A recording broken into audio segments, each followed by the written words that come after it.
Hi guys, welcome back to Hitpoint and name's Reval. Today we are continuing with Bannerlord, exactly where we left off. Now, last time we've discovered and tested that auto-resolve at a defensive siege is incredibly powerful for us. That is practically giving us a means of holding territory.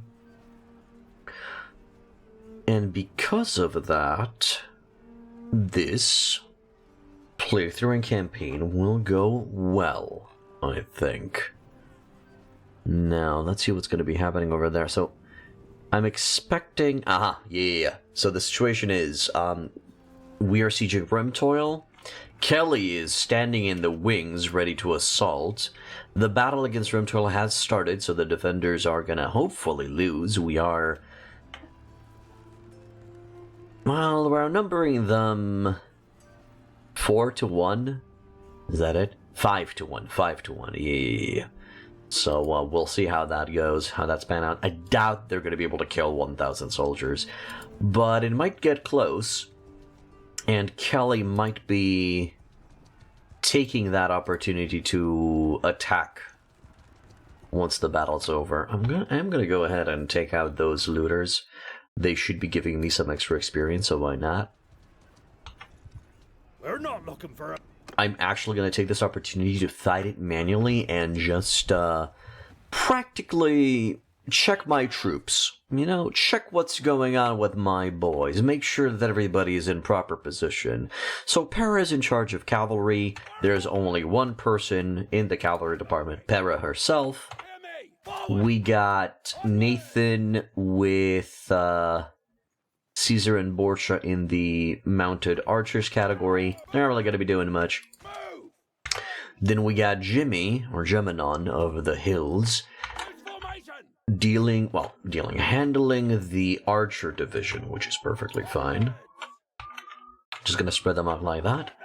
And then in the infantry with Zelada in the lead, they are here to hold, well, practically offer a distraction.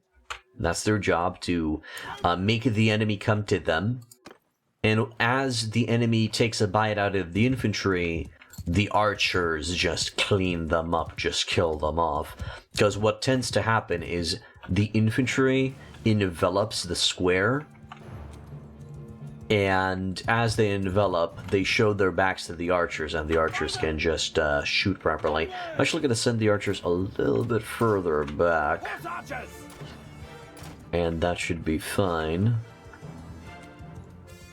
I think the archers should be able to destroy these guys easily. And now that I know that we have a clear advantage on the defensive side, I think focusing more on archers to fill up those castle numbers is going to be more beneficial to us. Alright, so these looters in theory should not reach the infantry.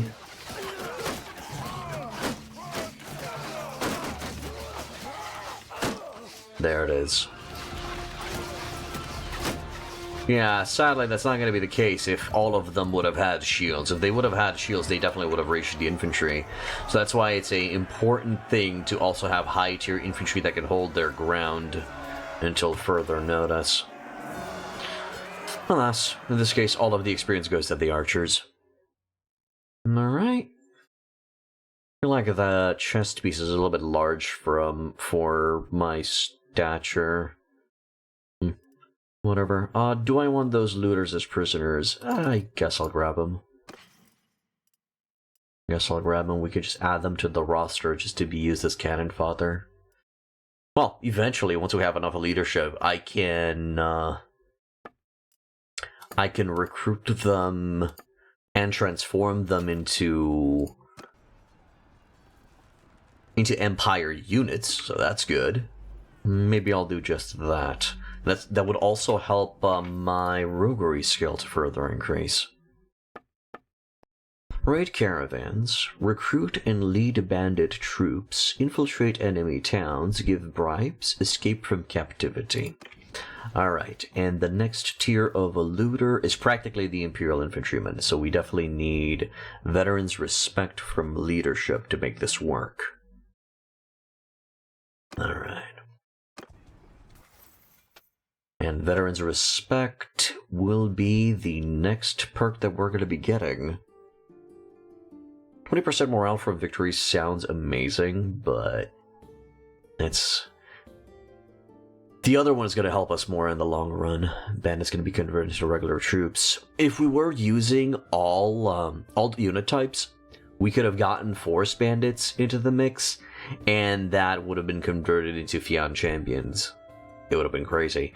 But this is okay. This is fine. Just using looters as fast Empire infantry is not a bad idea. Lakim of the Beni Zalal, I could catch him. I don't want any reinforcements to go to Kelly, first of all. No, I won't be able to catch them, sadly. I do wish we could have some extra movement speed. Cavalry weather penalty, cargo with incapacity, prisoners, high morale, pathfinding. How's Jimmy doing in terms of scouting? Sitting on 168 and actually reaching his limit. On the next level up, he's gonna be able to get an extra attribute point in cunning, so that's gonna help him out a little bit. But with an extra in cunning, he might be able to reach at the 200 mark. Okay. What do we have to look forward to? Beast Whisperer. 5% chance to find a mount when traveling through steppes and plains. And Forager. Minus 10% food consumption while traveling through steppes and forests. A lot of party leader perks, from the looks of it. Makes me think, should I invest focus points into scouting and just level that up on myself as well? It might be worth it. Probably not the 10% carrying capacity for pack animals, but the minus 15% disorganized state duration? Dude, that sounds good. And then Rumor Network, minus 5% trade penalty within cities of your own kingdom. Okay, that's kind of cool. And a 30% hideout detection range. And Village Network, minus 10% trade penalty with villages of your own culture, and it's a governor 10% village party size of villages bound to the governed settlement. Speaking of governors, let's see if we know any Empire governor companions. Let's see, so they would have to be wanderers. So we got Jimmy, which is already on our side. Let's see, so Attilon, we don't know. Catilla, Joculus the Bull. He does have 80 tactics. That's kind of it. I wish I could see his intellect stat. Nerhia the Black. Tessina the Wanderer. Home of Zionica. We'll keep an eye out. We'll try to meet these people. Because usually my go-to is to make my family members the governors. But we're probably going to be needing more. Or we're going to be needing a faster governor.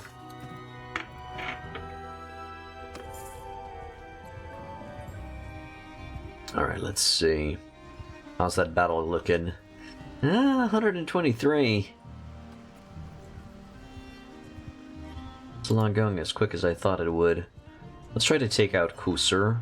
We are faster than him. Can I go ahead and get that recruit? That's going to be increasing our speed ever so slightly. I don't want to approach Sionin too much, because that might mean that a lord from within step out and ambush me. We don't want that. We worked quite a bit to get these soldiers going. I'm trying to bait Mr. Kusur over here in running to the southwest, so he doesn't have... so I can run him down practically. We also want to keep an eye out on Remtoil. If Garios does take it, but he's in a weakened state, and Kelly automatically decides to siege it himself, we will run in there, break through, and defend. We will kill Kelly. We will get our revenge. Torvasis has created an army. That's fine. Another looter joins the fray. Alright, go to the right. And then move towards Kusur. Good. Now he needs to run all the way to Maranath. 60 defenders left. Things are about to get interesting over there. Another looter joins the fray. I catch Benny. I really hope I'm going to catch him during daytime, just so we can see what the hell is going on in the battle itself. And who are you? You know, we know each other's names. Even you know what? That's fine. I like it. Let's do it. I'm not going to auto-resolve it because we're on the field, but we will try to take these guys out with extreme prejudice. Step a little bit further behind. Keep the archers a little bit on the forest. Try to have good line of sight around the infantry. Alright. They mostly have... Okay, so archers for now. Oh, sorry. Stop shooting! Second division, archers, hold your fire. Let's see what's the current situation. I usually like to scout things myself. Especially now since I have a shield, I can afford scouting myself.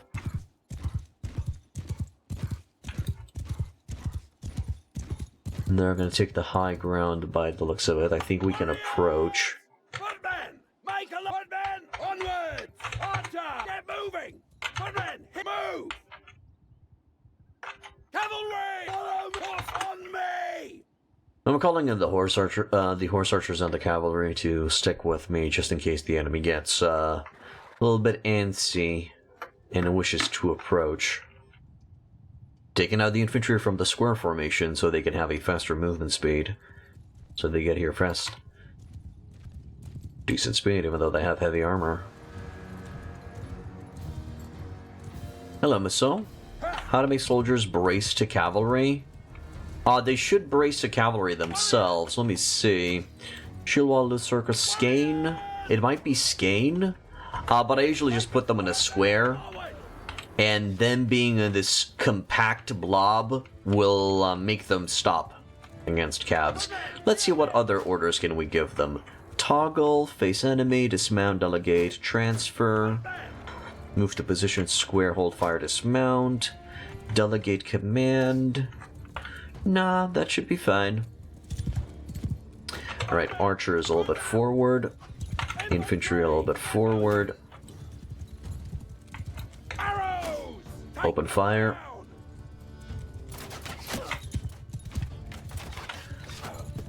Positioning is a bit weird for the archers. I feel like they're not looking in the correct direction, so I'm gonna point them in the correct direction. Arrows! Ready this way! Yeah, there it is. That's where I like to see. So it seems we have to manually tell them. Look that way! And of course, they're going to be looking towards where I'm aiming with the camera. Archers! Arrows! Alright. Archers, hold fire, because it seems you're wasting your ammo on what I think to be is archers. Sorry, on what I think to be is cavalry. You're not really going to be doing much against cavalry, so let us help you with that.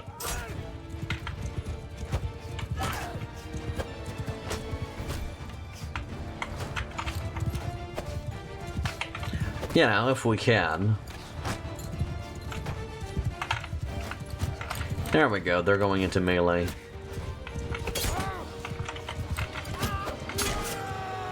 That's a decent amount of damage. Somebody got one of the infantrymen.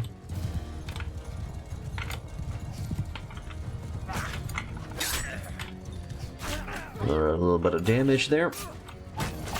Alright, bring out the mace. Let's smack this guy. Come on, guys, get him. He's right there. Thank you.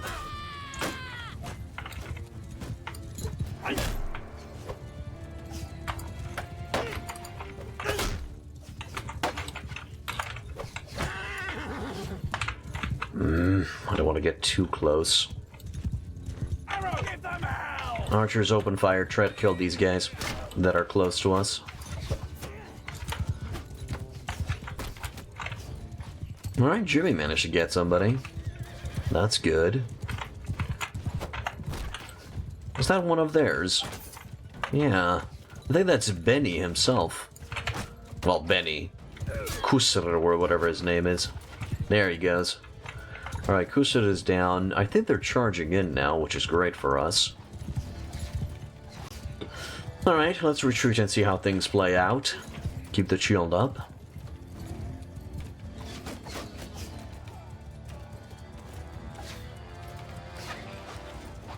Position is correct. Let's try to get out of the infantry's way, let them approach our infantry and see how they behave. Are they going to go past the infantry? If they go past the infantry, we're going to have to rethink our strategy. They also seem to be turning around towards us.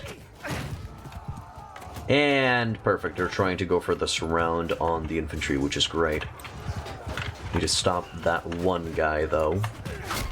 There we go. Alright, let's take out their infantry, tell ours to start charging, because I think they can finish them off. Good. Practically, we're creating a kill box. That would be the idea. And I think we can create an even better kill box if we divide our infantry in two groups. And one group is in a square on one side of the line, and another one is in a square on the other side of the line. But we would need double the amount of infantry. We would need around 80, maybe even more. Because that way, the middle has a clear shot towards any enemy that is approaching. But, alas, it's going to be requiring a lot of soldiers. Alright, so Kusra is down. We will let him go. Because we want the charm, and we want the relations. Who knows, we might be utilizing the Beni Zilal as mercenaries later down the line. So it's a good idea to have a good relation with them. Let's take some prisoners of interest, practically people that we want to recruit for our side. We're going to trade the Imperial trained infantrymen. Battalions, no, because we said that we're only going to be utilizing Empire units. And maybe some bandits that evolve into Empire units. And that should be fine. Hello, Dixianity, what's up? Wasn't that the what? Done. I am sure that I'm going to be leaving some soldiers. Well, prisoners in this case. Nothing here. Balanced stacked Botkin arrows. I think Jimmy might want those.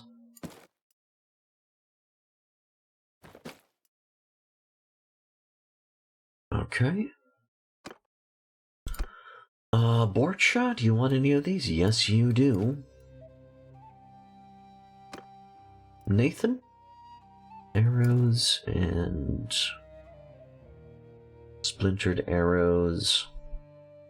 27, 27. I'm not exactly sure if there's a difference, but I guess I'm gonna give him the normal arrows for now. Hey, sub. Getting back on that horse.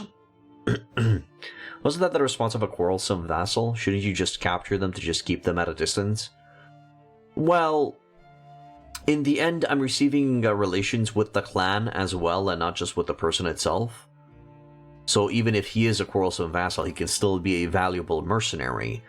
He is part of the Beni Zilal, which is a mercenary clan, so I would just have a mercenary contract with them during faction stage. So I don't really care if they're evil or not. Do you see my point?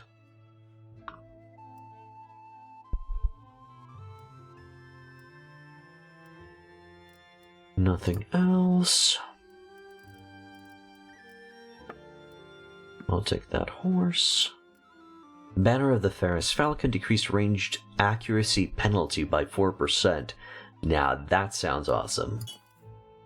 Grab the rest and donate. You need to develop your endgame better because you end up with every vassal hating you. Quarrelsome Vassals, a great band name.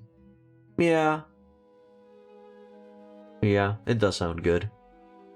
Or the Quarrelsome Vassals. Give it a plural. You know, the Beatles. Why do they end up hating you, Dixianity? Do you just not give them enough fiefs, or what seems to be the issue?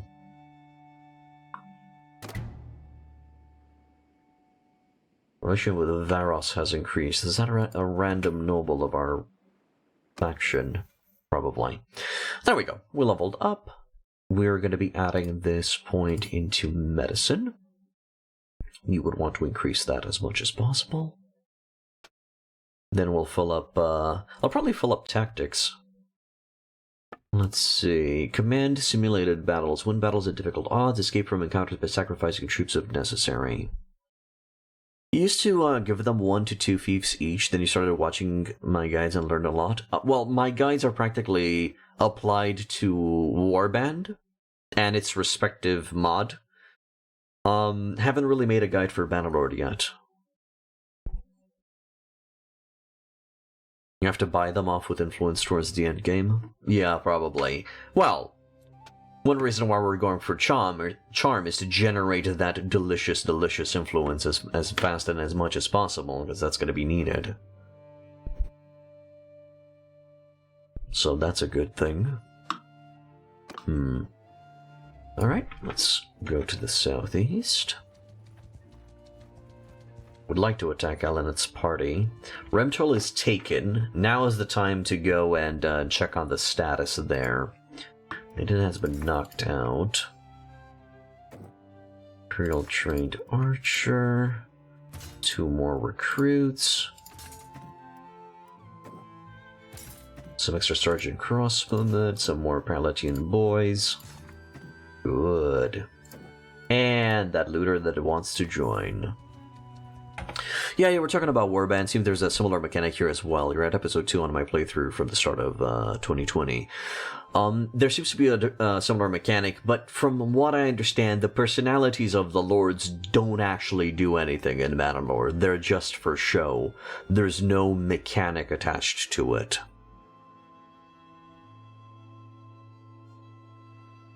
For 2/3 of the game, you thought influence was overrated, but it's more valuable than money when you become king? Correct.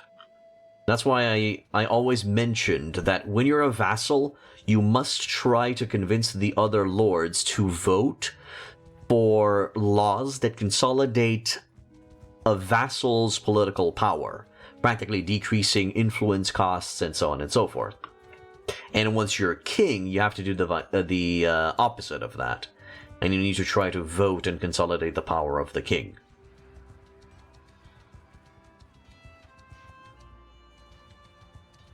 Just so you can easily veto any stupid decisions your vassals might try to pull off. Okay, who would get Remtoil? It seems there's a split between everyone. And if I remember correctly, Remtoil is of Battanian culture, so I don't want it. Relation 8, relation 1 with Disporion. Alright, let's give it to Disporion. There we go. Try to balance the relations increase here and there. I'm going to try to look to go past Kelly and reach Gyarios without a fight. Not holding my breath, though. He might decide to take me on. It seems Veron Castle is under siege. We're going to have to go and try to help out in the auto-resolve there. Yeah, perfect. Gyarios is actually traveling to Veron to defend. That's great. We're going to be doing the same. We're going to try to break through the defense and help out. Preferably without getting caught by Kelly over there. Good. Now, let's see who's sieging Veron, and have they started the fight. Gworin's army is sieging Veron Castle.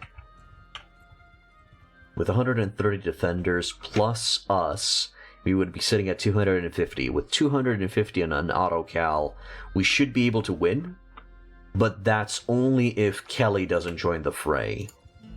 Hopefully Gyarios' army is going to get here before that happens. We have Sorgard over there, the Skoldenbroda, that seem to be helping.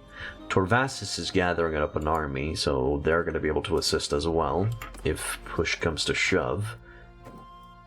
Or they're just going to decide to go into the complete opposite direction and completely desert their allies. Gary is traveling to Lanark Hen, really? Really, Lanark Hen. I mean, I guess that would be the next step. Well, to be honest, we should grab Thractorae Castle back. We need to keep an eye on Goran. The moment the fight starts, they can pull out, and we can move in. We could break through the defenses and reinforce the Veron Castle.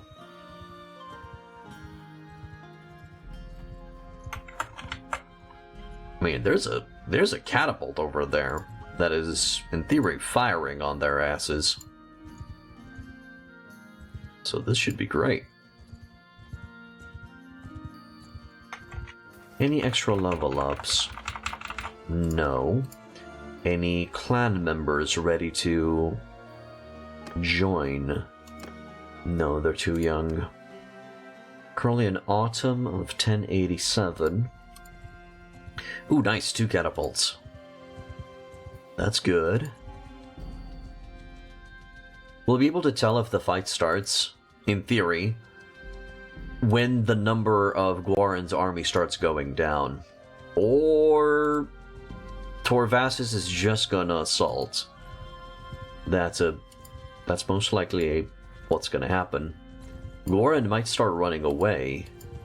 And they clash. We're gonna get in there and help out. Help Torvasis' army. Let's go. Hello, Damdia. What's up? Everyone! We're gonna tell our boys to follow us. We're gonna try to take a flank on the entire situation. Ooh, that is a lot of recruits. Oh, this might go sideways. This might go sideways fast. Alright, soldiers position right here in a loose formation and look that way. Infantry here in a square. Onward! Let's see what happens. Horses! Command is yours! Sergeant! You are on command! It seems we've entered a skirmish situation. I'm going to try to break an archer's face in.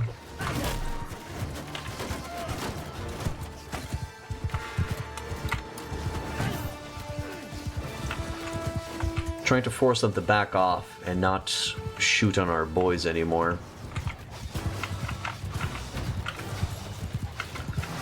Let's see what's going to happen. We do have a very large contingency of horses here. Let's get in here and start bashing their face in.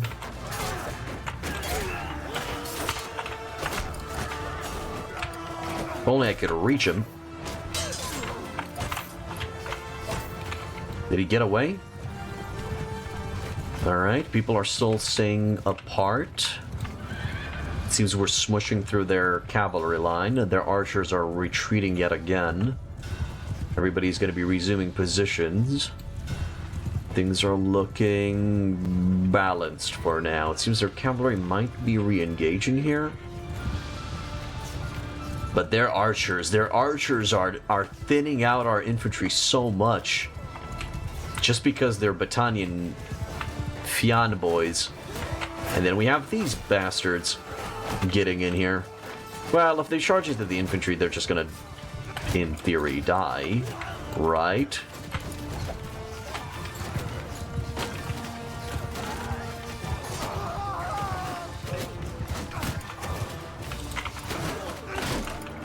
There we go.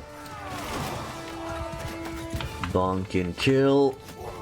Bonk and kill. Yeah, in moments like these, I wish I would actually be combat focused. I could do a lot more in this scenario. Our archers are still firing. We're actually going to tell them to move a little bit forward. Cavalry's getting smushed. That's good. Is it just our boys coming back? I think it's just our boys coming back. They ran out of horses. I'm seeing one dude charging in there. Let's go finish him off. Hopefully we don't fall doing this. Okay, cavalry is starting to pepper their forces. I'm getting hit by something. If our cavalry goes into their infantry line, they just die. Nathan just died.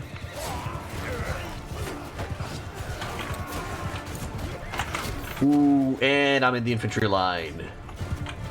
Yeah, I should really... no, careful there.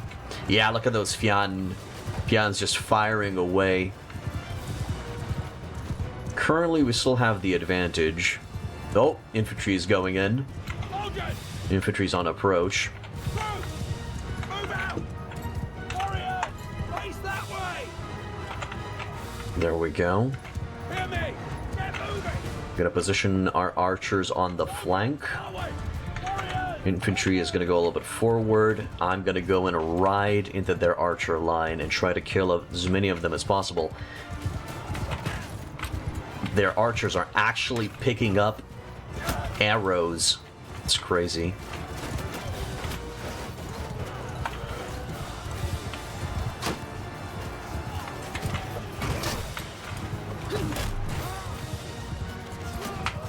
Good. Seems the fight is going in our favor. Nice. Take out the crossbowmen.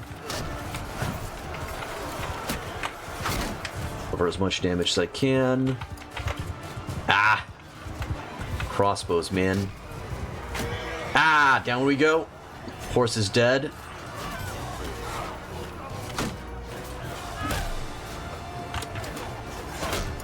Got him.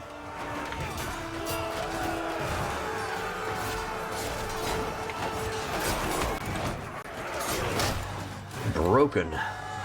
Good. Did you get a horse, replacement horse? But we have enough Midland Palfreys. We should be fine. Everyone charge. And fight went smoothly. This is practically a reinforcement wave.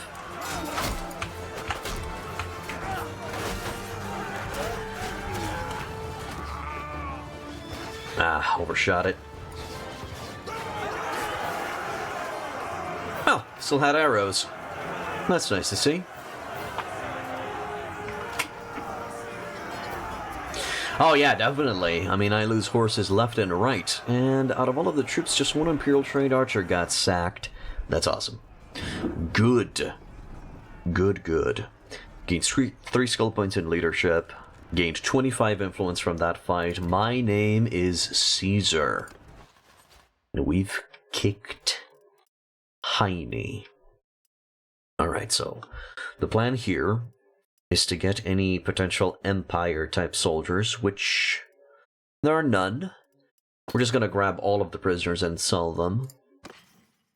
Alright, now let's have a look-see. One-handed, bearded... axe.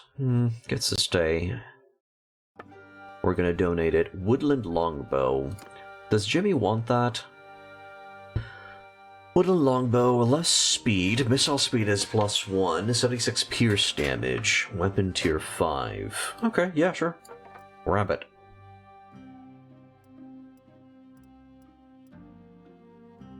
There seem to be kind of meh. Scale boots, I guess you want those. Fine reinforced harness. Okay. Does anybody need those Chelseas? There we go. There. Little bit an upgrade for everyone. And put the splint boots back. Glint your pony. Battanian something something. The Deerbane flag increases melee damage against mounted troops. Ooh, that reminds me of the Ferris Falcon flag that I need to give to Jimmy. Let's grab everything, including the grain. And done. Donate the rest.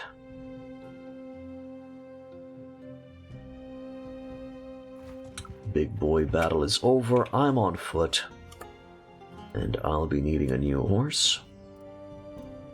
What can I get? I can get myself a Ronsi. What else? A Nahasawi is going to be giving me more speed. Sure.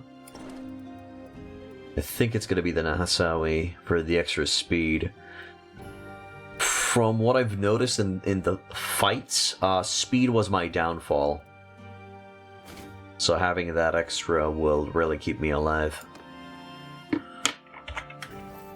Alright.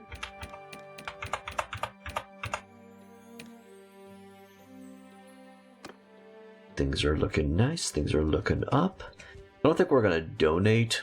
Where's Garrus? Oh, right, Garrus is at Lanok. Rentel is not under siege, so I'm not exactly sure where Kelly is. We're gonna travel to Legetta and sell the prisoners there. Let's level up the boys. Good.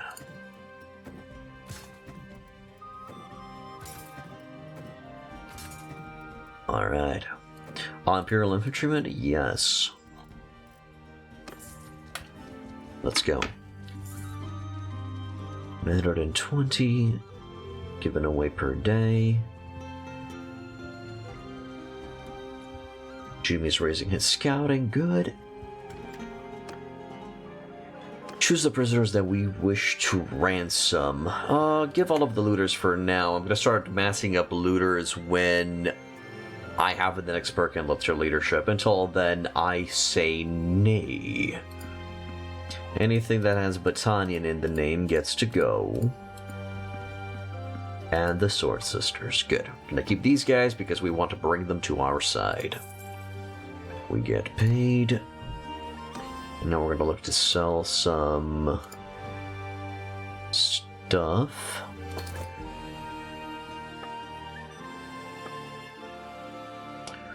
Do we have too many horses? Or probably not enough, huh? So the cows, the sheep, the wool. Any other trade goods that we might not need? We have too much grain, so let's get rid of that. Bring it down to 200. 100 on fish. Good. And then we'll wait here until everybody heals up. And by everybody, I mean those two guys and Borcha and Nathan. Or is it literally Borcha and Nathan that need to heal up? Relation has increased by 2 to -2 with Garatops. Oh no.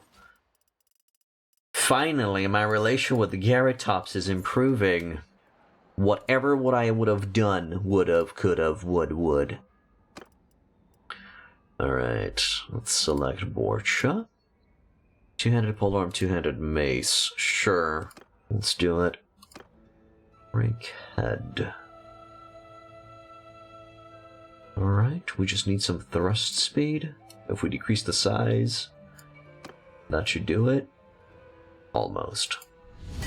Okay, client satisfied. Two-handed mace, we just remove the pommel and we switch to piercing with a decrease in length and size, and that's close enough. We just need, well, we just need 2 iron and 1 charcoal.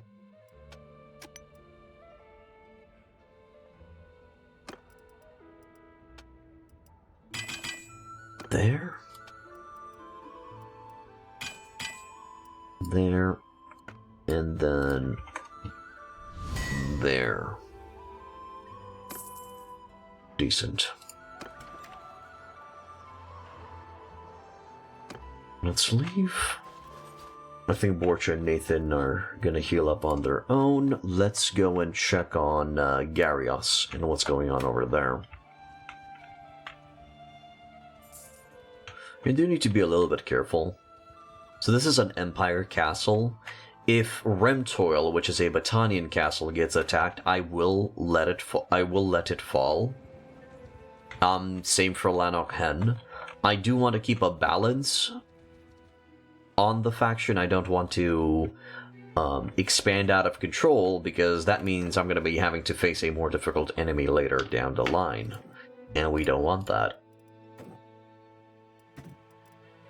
We want to keep the factions in check, so we will have an easier time conquering them ourselves. There's also the possibility that we get elected as king, so that should solve the problem. Investigate narratives as follows. We still need to talk with 2 nobles. We're going to have to actively look out for those guys.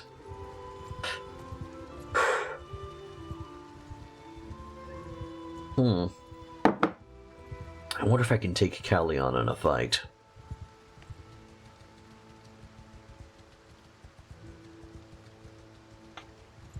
I feel like he would kick my ass, though. 154 troops, 99 infantry. Out of which 35 Oathsworn. That's quite the number.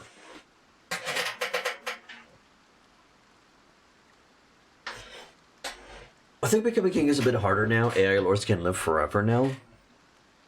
Sure. But if the king dies, he dies. Kulharn's party to the north, Meladir's army. Okay, what are the numbers in Lanark? 281. We can't win that siege. Not with those numbers. Well, they're gonna get defeated here.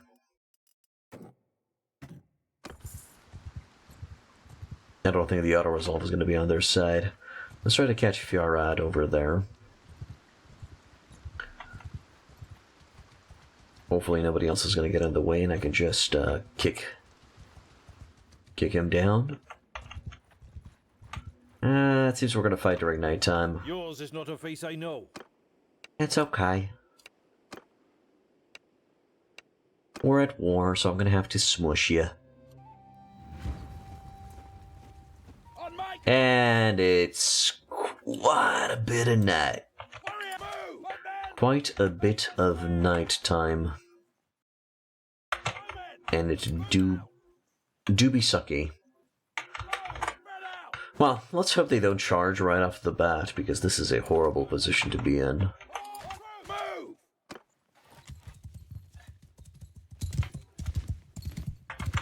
Hear me! Come here! Stop shooting! Yeah, can't see anything. It seems they're not charging, they're just repositioning to a better location, which is fine. Infantry go into a line so you can move faster. They're 100 yards in front of us. Arrows! Forward! Warrior! Move out! Infantry! Form a square! Warriors! Forward! There we go. Once everybody's in position, we can start opening fire. Come on, boys. Come on, boys. On to shoot at will! Loose arrows.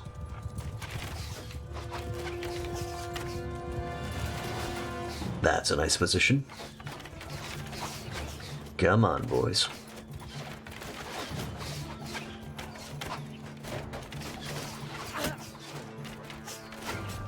Alright.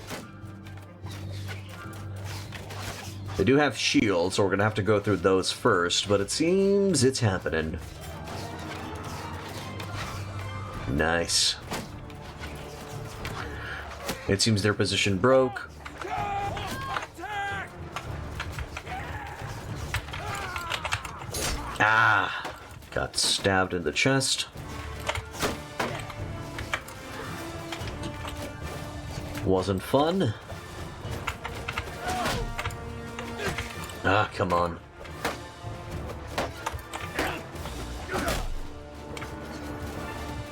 Was I the one who killed him, or did somebody else did it for me? Good, let's run into those skirmishers a little bit. Infantry start charging. Break out of your cocoon and fight. Exactly. Good. Yeah, I can barely tell anything. Alright, everybody start charging. We just need to deal with the 2 cavalrymen. Yeah, I know. That's why I keep the shield up at all times. That's why the shields are up, my man. No, that's my boy. That dude I don't think is ours.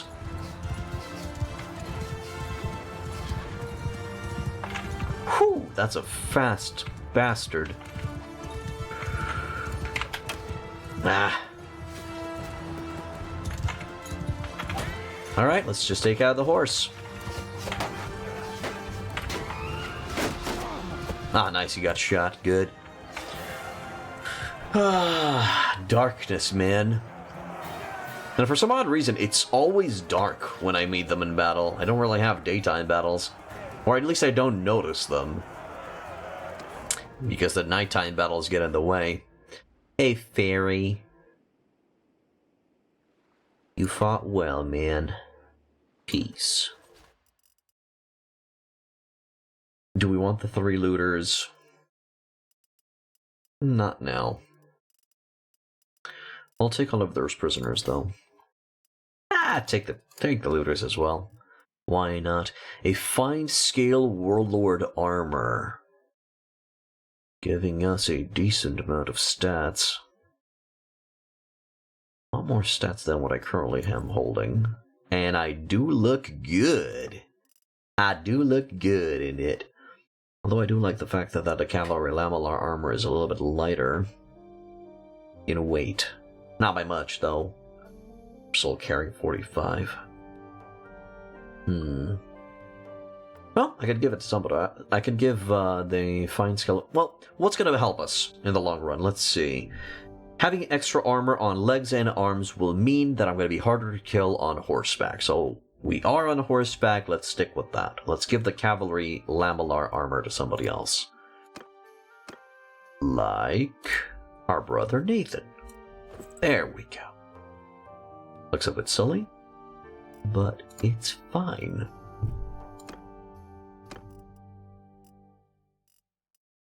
Alright, let's see.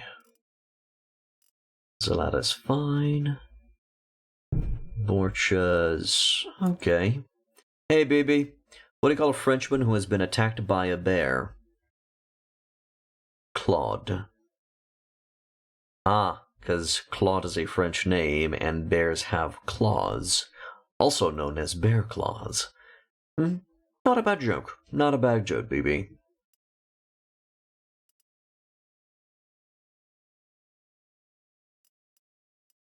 Mail chassis, no. Decorated plate. Seems the rest is pretty trash.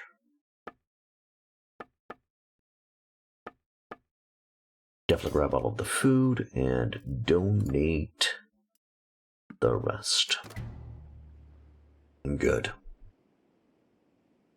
Relations have increased. We have our next perk into Charm. We're not sieging. Well, our comrades are sieging castles. We're not helping them in the sieges because the auto-resolves are very unfair. But they're doing just fine on their own.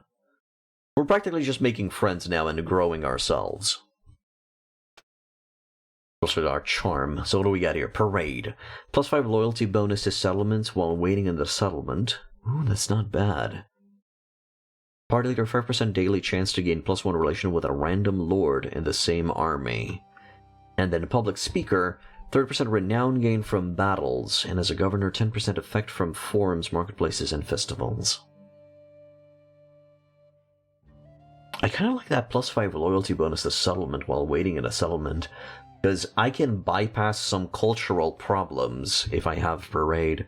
I just stay inside the city, wait for a little bit of time, and then hurrah.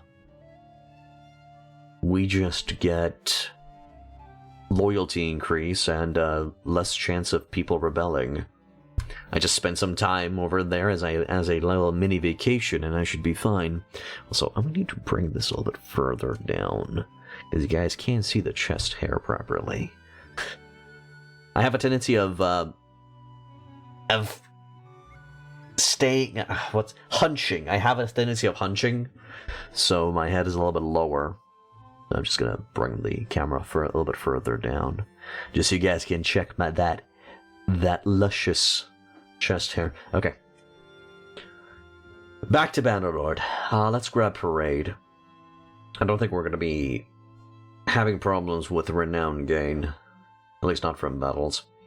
Plus, I'm curious to see, when do we... Okay, so it's a 5% daily chance to gain a +1 relation with a random notable.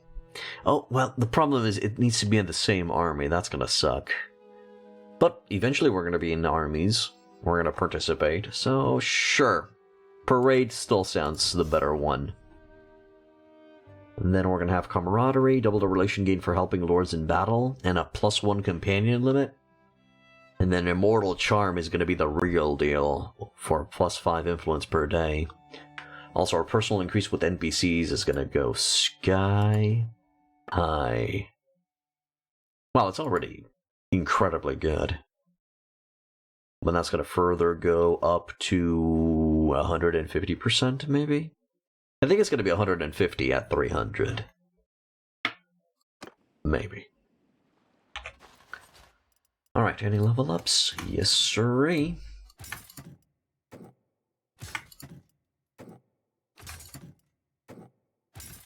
Some extra boys. There. And then a lot of extra boys that need to join our side. So, I think what I need to do now is I need to go to friendly territory. I need to go to Legetta, sell some of the prisoners that we've just acquired, and then try to find some more companions. Try to look maybe for an engineer that we can maybe convert into a governor, and they need to be of Empire culture. Or maybe even Battanian. If I am to utilize... If I am to own... Oh god. Did he already see me? Doesn't actually say what he's doing. I can't tell how... No, he just went to Abereth to restock on soldiers. He's sitting on 181. He's a one-party army. He's going to recruit more at Atkafal. I'm giving up on Garias' army. He's probably going to die here in the Siege of Lanok. He can't auto-resolve that. Even if I were to join him, I don't think we can auto-resolve that. If we manually attack, maybe, but if that place... Yeah, that place has a catapult. That's going to be doing a stupid amount of casualties. So, no bueno. Jimmy's sitting on 175 scouting. 5% chance to find a mount, or minus 10% food consumption while traveling through steppes and forests. Sure. Less food eaten, even though we don't have a problem with it right now. Alright, we've managed to reach friendly territory. Thractorae is under siege by Torvasis' army. I'm not sure if you'll be able to take it. Now, if I remember correctly, yes, Thractorae's Empire culture. We will vote in favor of receiving the castle ourselves, and we will try to hold that castle. We will actively seek to hold, brothers. It is time.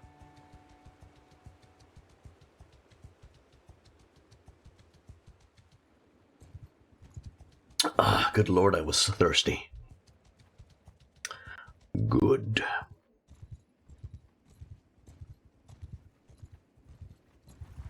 Okay, so Tavern District, nobody. We're gonna give away all of the Battanians and Avlandians. I think I gave some Imperials away. The Imperial Elite Cataphract. Yeah, give me some Cataphracts. Sure. Mercury has increased. Again, I forgot to give Jimmy the Ferris flag. Let's see. Fulcrum Standard. Decrease taken ranged attack damage by 10%. Yeah, but a ranged accuracy, though. But better accuracy for the archers, though. The Just sounds better, stronger, faster, more glorious.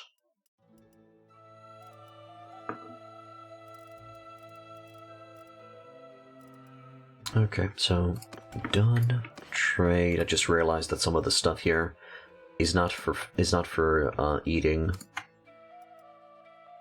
It doesn't have the bread icon on the tooltip. Well, tooltip, more like an icon. There. Do I need to heal anybody?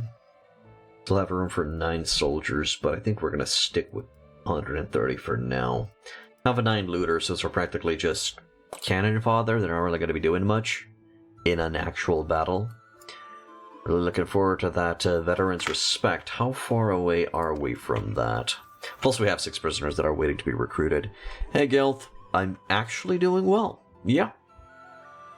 I'm doing good. Yeah, 8 points away. Let's do a quick stop at Ortesia, and then we'll loop to Thractorae and see what's going on over there. You are splendid. Nice to hear, man. Nice to hear. Any particular reason why you're feeling good?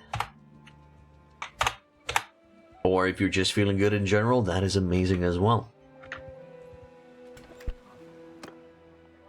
Jaim the Golden, Aserai culture. Nah. Don't want his services, but if we ever have a Aserai thief, that might be something. An interesting... throwing axe, okay. Throwing axe, I had maces, javelin, yeah, there's some good stuff in here. You're not feeling well, you're actually sick, but you took the day off work. Yeah, you're feeling sick, but you have a... You're feeling sick, but you have a day off work, so they kind of balance each other out, and maybe even having a free day trumps it. Nah, I get it. I get it, that's fine. Enjoy your day off, my man. And I hope you're going to be feeling better soon. Just for the sake of feeling better, not for the sake of work. There we go. Let's increase that and make it happen. Then next order is going to be a 2-handed mace. Sure. Next order is another 2-handed mace, but this one requires piercing. And a decrease in size. Also requires iron. Ugh. I sleep. Free day is indeed a yay. We'll buy 2 Pugios. That'll solve the issue. There. Good. Then we got a Jav. Alright, so for the Jav, we just need the big boy damage, right? 2.2.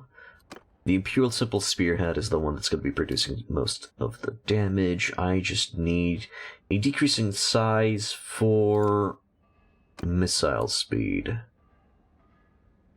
Oh no, an increase actually for better damage. Never mind. It's the other way around. Well, client is still satisfied, and we now have the Harpoon Head. And a polearm that requires thrust. It's going to be the 1.9, but... yeah, those sets are not really the greatest. I just need 1 wood... okay. Okay. Do we have any hard wood here? We do. Zalata, charcoal, Borcha. Client is displeased because of the worth. And probably because of the stats too. Alright, let's exit. And leave. Go towards swing by Thractorae and see what's going on over there. How's Torvasis handling it? maybe we might want to participate and manually do it. Manually push through. They seem to have... Man, they have 2 catapults, dude. Oh, if I get in there, we're just gonna get smushed. That's a bad idea. Yeah, the AI needs to get better at decision making. They're gonna fall here, unless there's very few defend. Nah, that's actually a decent amount of defenders. Okay. Yeah, I'm not getting involved. We will lose. It's just, it is what it is. It's just the way it is, man. It's just the way it is. Best case I can do is I can stop reinforcements for getting involved. But yeah, if they're going to take Thractorae, that's going to be great. Oh, hello, Kelly. Speaking of. Sitting on 200. Oh, really? They took Lanark Hen? I could have swore they would lose that fight. Don't think Gary's going to be in a good scenario. Yeah, 204 soldiers. Half of his army is just wounded. And if Kelly gets involved here at Thractorae, we will have to get involved ourselves. Hey, Eric Nader. Doing good, actually. Doing good, a decent fighting force, charm, and our stats are growing up nicely. Not farming looters anymore feels great, man. How are you doing? Yeah, Kelly's gonna engage this. What's happening? They're voting for Lanark Hen. No, don't give it to me. Please don't give it to me. Oh, come on. Don't give Lanark Hen to me. Oh my goodness gracious. They still gave Lanark Hen to me. That's so bad. Yeah, we're actually at the Fern Farts. Why do you not take fiefs? You try to take some so quick. It's a big income right from the start. Because I don't have the manpower to hold them, Maze. Now I do, but it's not the castle is not the right culture. Great. Can I give it away? Let's see. Kingdom, clan.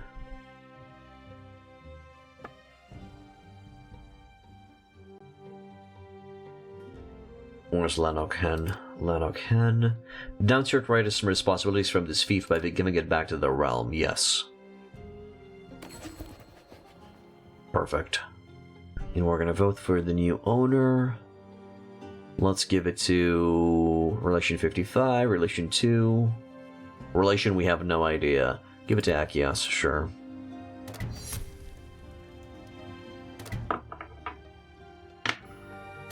Alright.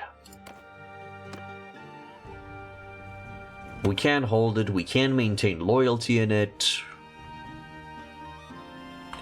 Why take it so we can lose it automatically? Or invest into it and not actually get the best returns out of it?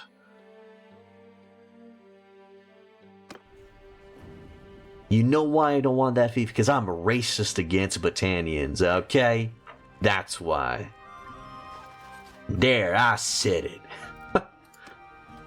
Alright, let's see what's going on here. What is Kelly doing? Nah. Rather than squeezing money out of it, I think the best thing that I could do is literally take some soldiers out of the garrison and then get... Yeah, to be honest, I could have went to Lanark Hen and take some soldiers out of its garrison, but probably those soldiers would have been Battanian, and I did say that I'm only going to be using Empire. So it still would have been bad.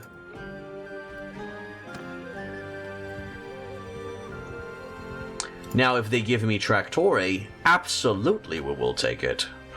Thractorae is the right culture. I could set up a temporary governor, Nathan, or... Actually, let's see, who has the best steward stat besides me? Yeah, Nathan could do it. Nathan could be in charge for a while.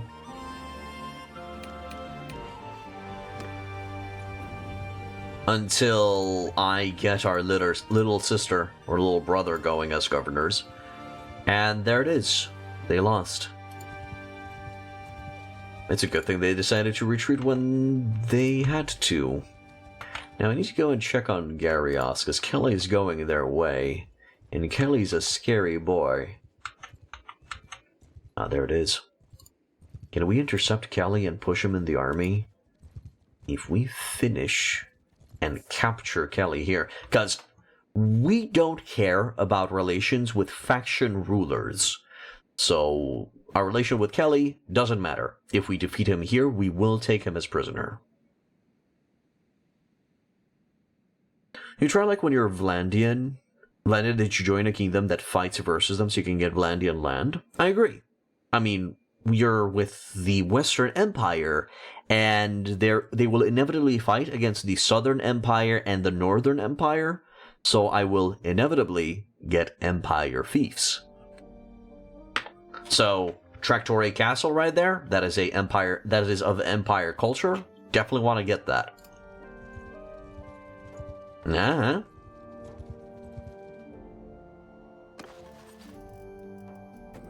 Alright.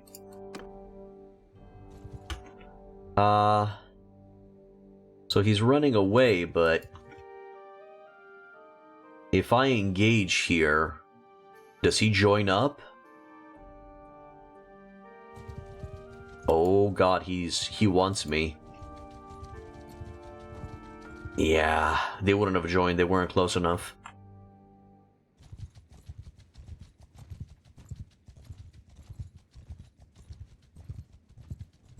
And now he's gonna go besiege Lanark Hen. Okay, you know what? Let's go to Lanark Hen. Actually, no. As I said, it's a Battanian fief. I don't mind if Battania takes Lanark Hen back. I don't mind if they take Remtoil back.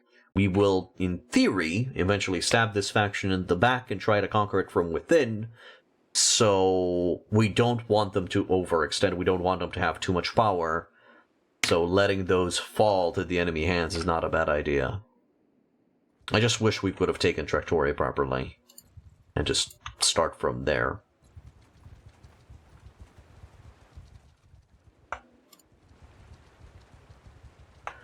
So yeah, Kelly can go have that.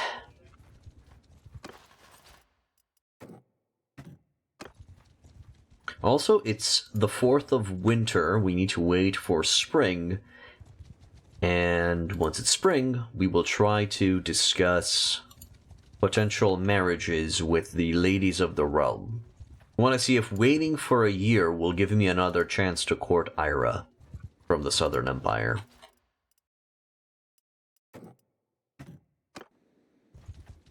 Lavinia has been besieged by Aserai, but that's not our problem. I'm going to go near Lanark Hen. Maybe I can catch some reinforcements that are going to go help Kelly out. And just defeat them for extra experience. Further weaken Battania. Also, how are relations looking with the Western Empire? With Komnos, can't really see. Do I just verify their relations with the leader, Gyarios? 28, okay. Varos, 21. Dionykos. We actually don't know the clan leader of Dionykos.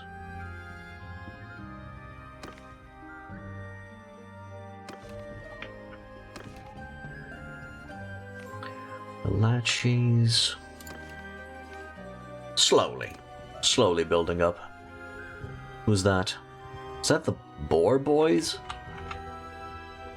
Is that the Vlandian mercenaries, the Boar Boys? Which I can't for the life of me select. Even if I'm mousing over them, which sucks.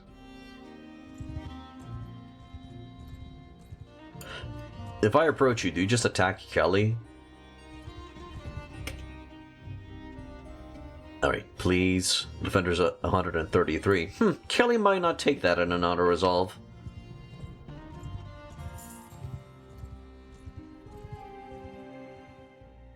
let's leave. Go back towards Legetta. Vicar of the Brotherhood is doing weird stuff. Torvis is going back to Thractorae? Really? What's the current situation at Thractorae? Did they deconstruct their catapults? Seems to be the case.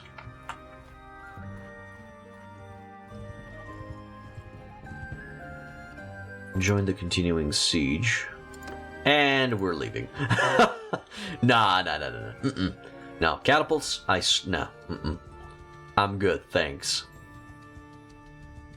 I don't think they can take it. With 350 against 164, I still don't think they can take it, but okay. Humulgard's actually running a little bit low on morale. Hey, Jonathan. It's going good. It's going good. It's going nice. Yeah, catapults are deadly now, man. Don't want to lose soldiers for no reason. Ciaramus's army is on the march. It all depends where they want to go. Let's attack Bethag. Bethag's in the way. Let's go kick his ass. Really? A dude on foot is faster than me. Are you sure? Really? How's he so fast? How is he so just pure speed?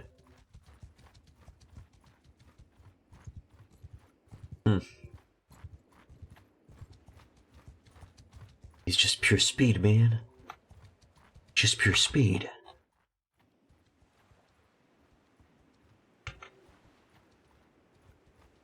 But if you rush to the ladders, the catapults are useless. Yeah, but on the way, we just lose a stupid amount of soldiers. And you know how the AI is. They don't rush. They just stay around, fumbling their dicks. I want to say fumbling their thumbs, but they're fumbling their dicks, let's be honest. Until the ram gets close enough, and then the ram starts hitting the gate, and then the ram gets destroyed. And then... You just want me to die? Is that what it is, Maze? You just want to see me suffer? Well, I'm sorry to disappoint, my man. But I don't wanna.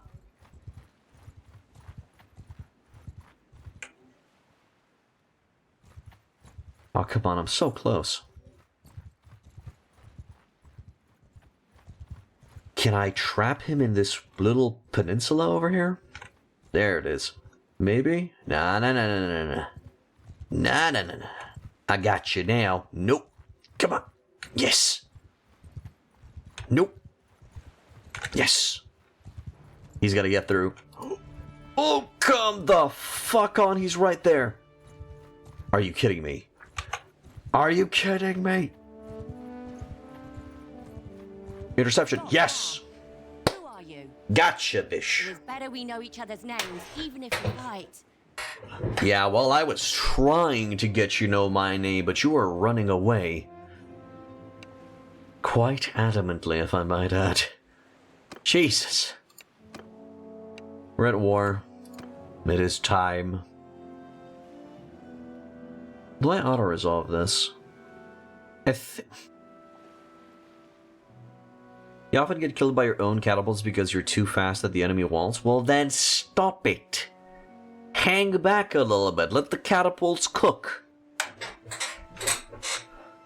Let the catapults do their job, man. Let's send the new troops, let's see what happens. We just lose a stupid amount of soldiers probably, but hey, at least I get that medicine rocking. And losing legionnaires and Palatine guards and stuff just hurts me in the meow meow. But at least I have a nice tactics number.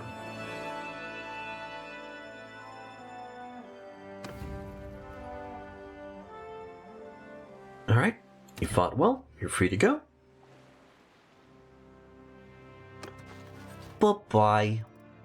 And I get to eat a lot of prisoners, great. What do we get? Spatta batta rappa rappa. Stacked botkid arrows. of the Botkin god. Not the best. Borcha? Ale, yeah. Borcha can use those.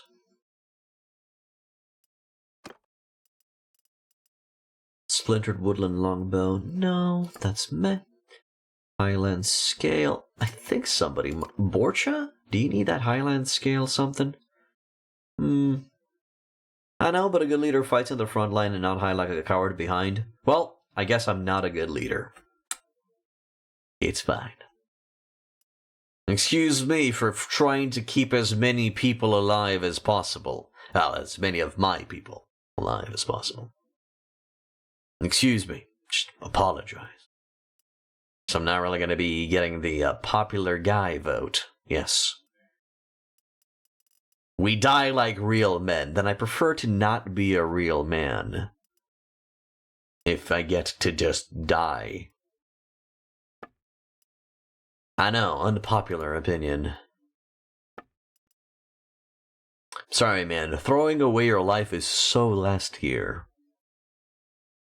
Increases troop movement speed by 15%. Dude, that sounds sexy as hell. But who do I want the movement speed on? So Zalata already has the scout flag on the infantry, and it's actually great. When they... wait, what? Borcha? Alright, Borcha is not leading anybody, so that's why he doesn't have anything. Close shield banner, decrease taken ranged attack damage for mounted archers. I guess I could give him the scout flag and just increase the movement speed of mounted archers. Make them a little bit harder to catch. It's not like I have any mounted archers. So sure, we'll do it that way.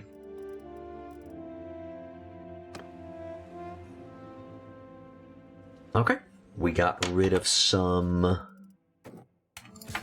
nuisances. Yeah, I know, they're gonna get their troops back, but hey. More soldiers for the soldier god, more fights, more level ups. And I'm actually gonna go and get rid of some of the prisoners. Let's go to Ortesia.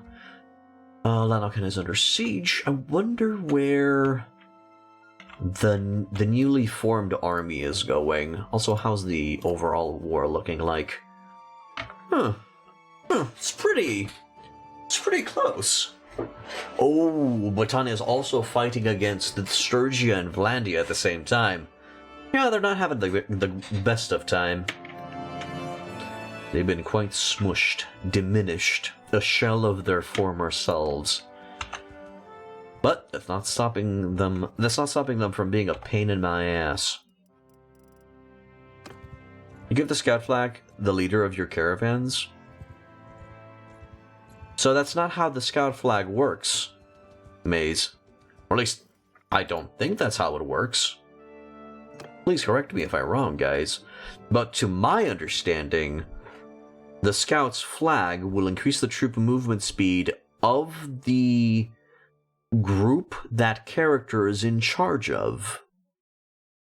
So if Zalata has the scout's flag equipped, she will increase the movement speed of the infantry because she's in charge. She's the captain of the infantry.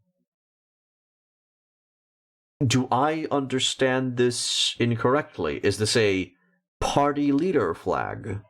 Because I don't think it's a party leader flag. Okay, let's right click. Maybe it's... Nah, is it not going to give me information? Bad info on that flag. Me or Maze? Okay, let's see. Maybe it should be in the concept section in the encyclopedia. I don't think any of the banners have effects outside of the battle map, do they? Yeah, that's what I was, that's the info I knew as well. Let's see, maybe we can find something about that. I want to share some cool news with you, my fellow Mountain Blade lovers. Been working on a Viking Conquest sub-mod for the last 14 months and learned quite a bit along the way. So I saw that improved fighting AI mod I sent you a video about maybe 6 months ago. Wanted to integrate it into Viking Conquest, but had some issues and unwanted bugs and limitations since it wasn't an OSP. Well, last week you wrote your own improved fighting AI. Now, bots can block and bash much better as well as kick and chain attack. Alright, did you do some combat testing? You know, in large numbers, how did they perform? To be honest, in Viking Conquest, the infantry was already the bread and butter. It was already quite overpowered. The game doesn't give easy to understand info about their items. No, they don't. And it's all skill dependent too. So practically, depending on their stats with their weapons, they're going to be able to perform that much better. So you're making a bigger gap between rank 1 and rank 5, 6. I'm not sure I was thinking a caravan is a troop, but maybe you're wrong. Well, a caravan is a party that is composed of multiple troops. Multiple groups of troops. You know, infantry, archers, cavalry, mounted archers. Okay, army cohesion calculation of what? The degree to which characters focus on their long-term goals is supposed to following their emotions. Oh, okay. Caravans, castle, cavalry, characters, clan, courtship, crime, culture, death and inheritance, formation types.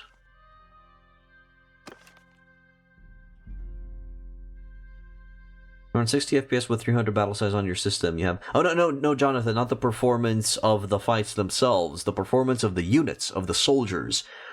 Do the fights take longer? Are the infantrymen simply more powerful? What are the results of your mod, Johnny?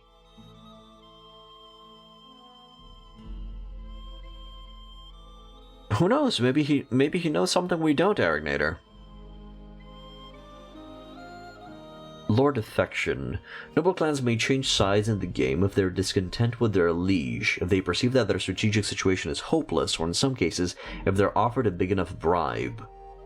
This decision to defect is made by a clan leader. Such defections will be relatively rare, and the criteria may vary considerably according to the clan leader's personality traits. Some lords with high honor traits, for example, may choose to go down fighting against hopeless odds, or stick with the king they despise rather than violate an oath. Players may attempt persuasion to induce a lord. Charm is useful for this. Okay. Mercy, minor faction, notables, parties, perks, personality traits, persuasion. There's actually no flag concept, which sucks. So I cannot confirm nor deny what Maze is saying, but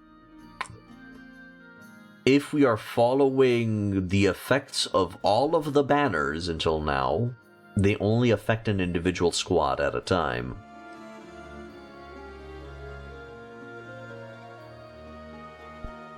Have you checked the scouting capability of that caravan leader, Maze? Maybe it's just their scouting skill. Or maybe it's Maybelline. But yeah, I'm pretty... Well, we can easily verify if the scout flag is giving us a boost in speed. Currently we're at 4.7. Let us equip the scout's flag.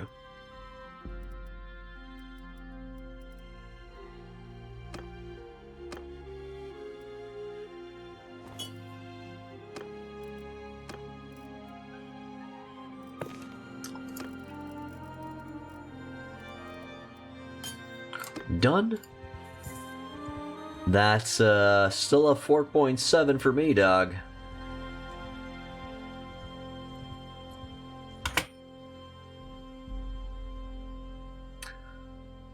So yeah. It'd be nice. It's a cool concept. But no.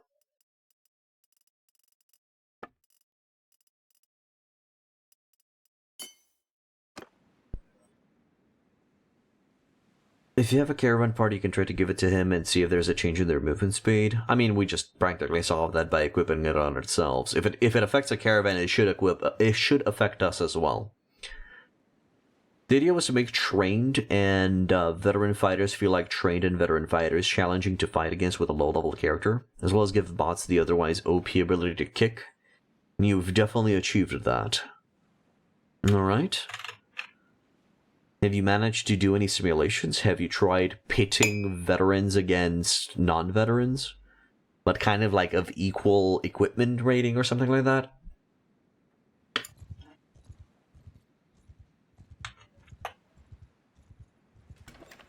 No. Termin District, choose prisoners that we want ransom. All of the battalions. The Imperial Equity is going to go too. Imperial Recruits. Okay, Viglas clearly I don't want. Heavy Horsemen, nay, but the Imperial Trained Archers and the Imperial Infantrymen, yes. Battalion Hero, buy. Do I want the Imperial Recruits? Yeah, kinda. We had a few soldiers who died. I would say then it must be the scouting skill. Alright, you might want to unequip that. Then... Jaime the Gold Boy. Sorry to burst your bubble, man. So most likely it was just a placebo effect. Oh, let's buy some food. Ribs is fine. We could use some cheese. No, we're fine on meat. Oh, definitely give me around 50 barrels of beer. There it is. Butter's fine. 15 date fruit. Just so I can receive some extra points into Steward, which has practically reached its limit. Not exactly sure if we're at the hard... No, we're not at the hard cap yet because we still have our learning rate above 0. 850... 1250...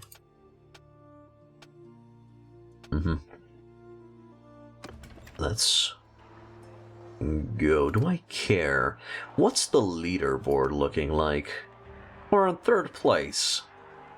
Man, we still need to win 11 more to beat Tomund. Alright, let's try to go for it. If I remember correctly, that's going to be giving me renown each day or influence each day. I'm not sure. Okay, thanks.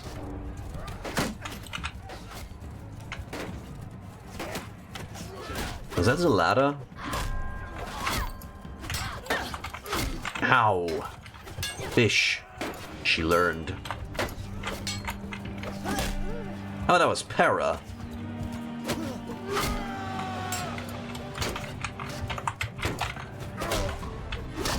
Got him. Oh, careful, lady. Oh, no.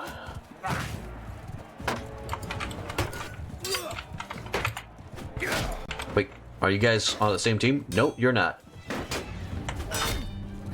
There it is. Whoever that is, beat him up. Suvis.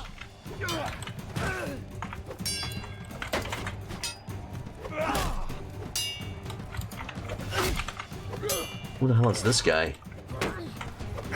Amanon. Alright, Amy. Ow. Alright. Well, best case scenario would be to take out the Imperial Trained Archer, I think. Oh my god, I am on the... I'm practically dead here.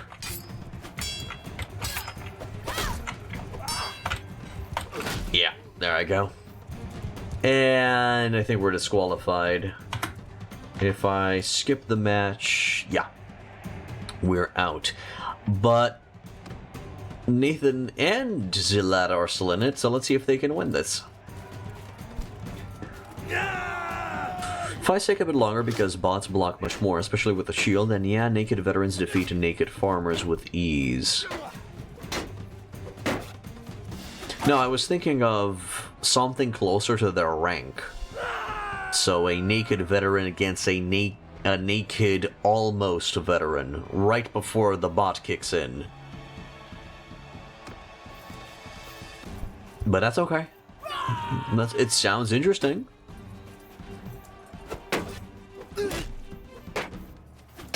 Yeah, I don't think James is going to be able to pull it off. He's forcing the issue, though. There we go. Just smacked the daylights out of him. And now, the magic fight between Nathan and Zalata. The eternal rivalry of our party ensues.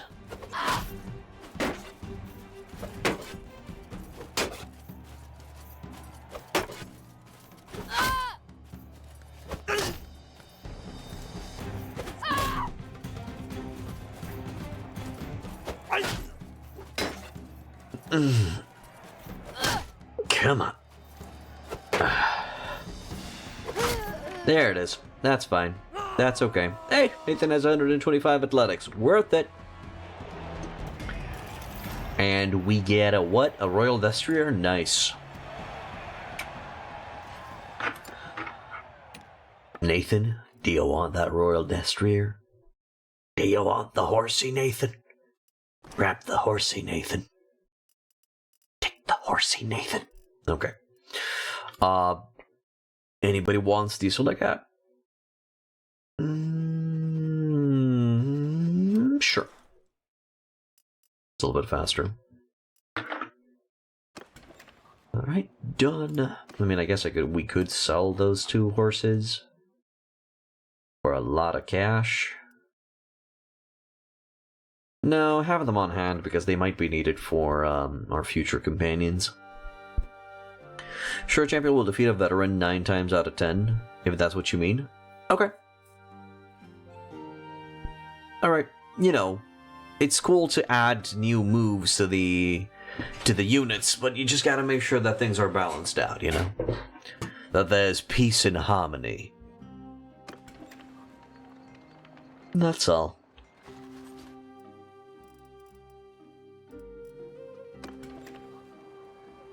Okay, so Nathan, congratulations on your fancy feat. Braced, minus 40% charge damage taken. And as a captain, minus 30% charge damage taken by troops in your formation. Or Surging Blow. 30% damage bonus from speed. And 30% damage bonus from speed and the troops in your formation. Yeah, I'll go for Surging Blows. Go for the extra offense. Good. We sold, we restocked, we're looking good, we have a decent amount of influence, which we're going to keep on stacking. And we're going to look to get as much of that as possible. How's the clan looking? We're a clan tier 3. Ooh, at clan tier 4 we're going to be eligible to create a kingdom. That should be fun. And I assume we're also going to be eligible of being voted as kings ourselves. If we reach that rank. Do you guys happen to know what's the fastest way of farming renown? And there's the fight. Company of the Golden Boar have ended their contract with us. Our boy Torvasis is getting destroyed because obviously there's 2 catapults doing God's work. Let's travel towards Lanok. Full winter time. The snow comes south of Varon. Somebody escaped from captivity. What happened? Northern Empire. Oh, Northern Empire is fighting as against Kuzait. Okay.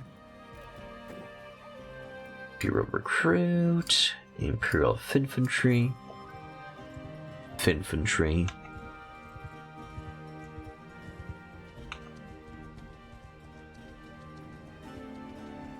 Roderick's army and somebody else's army, they will take this place. Yeah, 66 defenders. It's not going to stand. And I'm okay with that. I'm okay with that. As I said, we gotta keep the faction in check. We don't want to win too hard.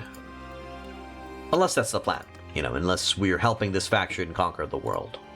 Which we are not. We're looking to have our own. Right now, we're making friends.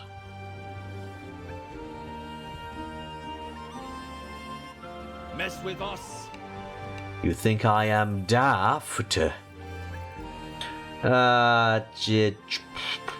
Fine. Some butter. Well, that was a waste of time. Thractorae has been taken in the end. Nice. Alright. Give it to me. Good.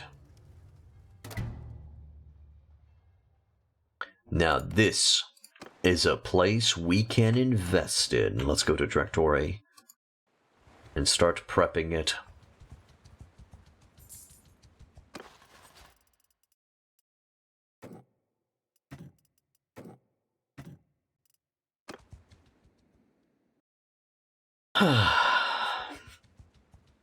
Although I'm not exactly sure if I can opt for rebelling against my king. I don't think you can in the game. I think Sub can answer that for me. Alright, another dude ready to go. Another 2 dudes ready to go. And Thractorae. So Thractorae, loyalty is 25, but because we're sitting here, this is gonna increase. Manage the dungeon. We don't have anybody in here.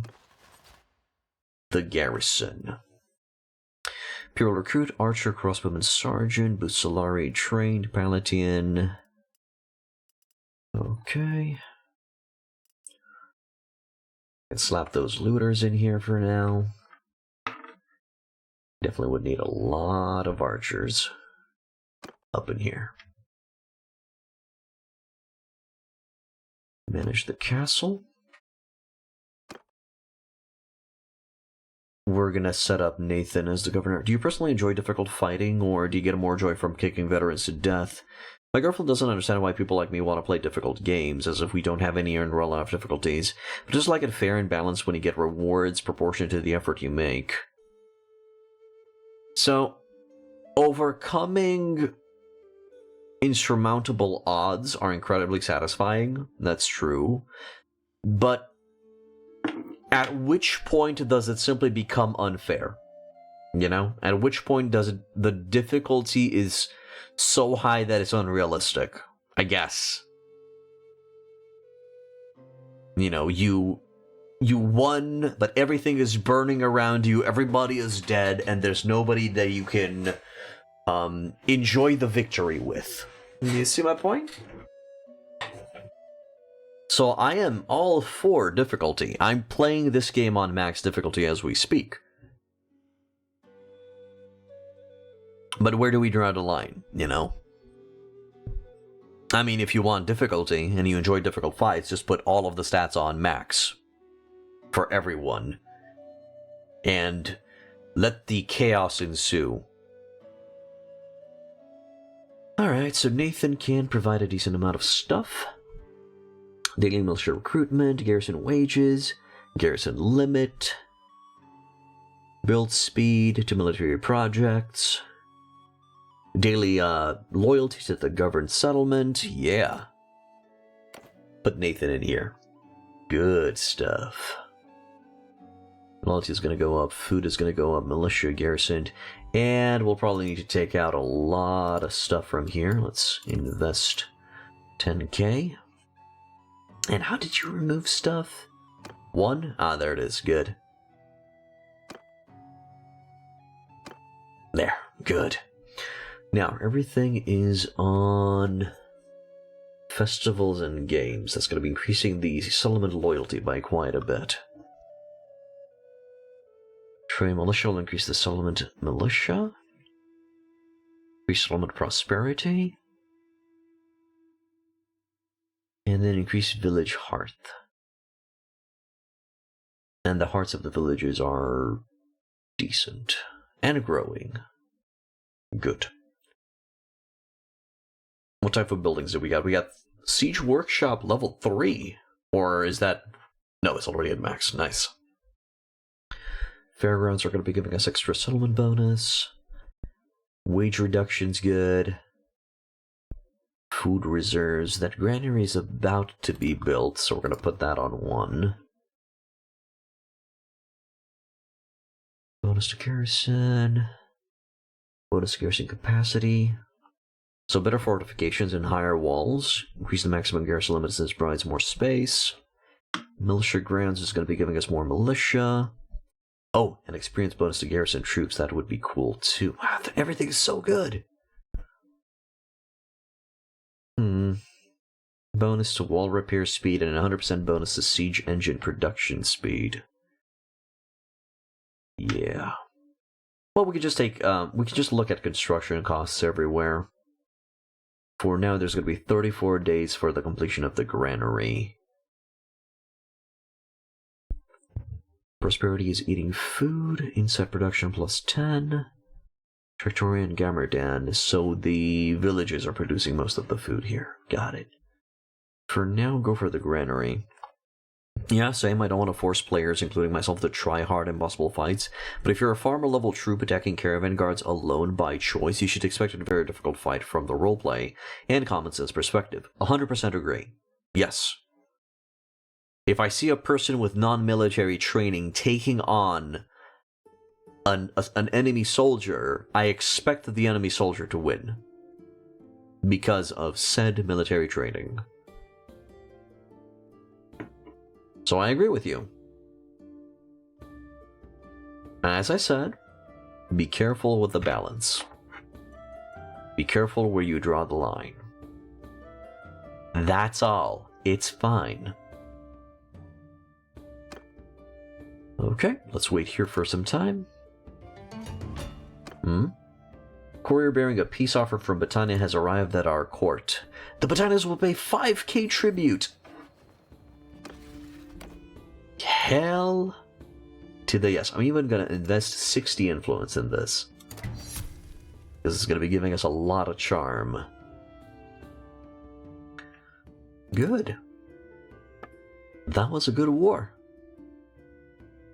Northern Empire is paying us money. Britannia is going to be paying us money now. Southern Empire is paying us cash. Asteroid is paying us. Western Empire's doing great right now. We'll see how long that'll last, though. Also, that should be some money coming to me as well. Yeah, tribute income, 524. That's my share. Did they manage to, take Lanarkhen? They did. They did manage to take Lanarkhen back. That's fine. I'm okay with that. For how long did they pay you? Until they declare war on me, or until we declare war on them. As long as peacetime holds, we will receive tribute.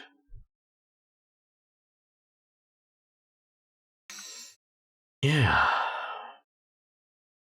Alright, so let's wait for that loyalty to increase. Hello? Para has given birth to a healthy baby.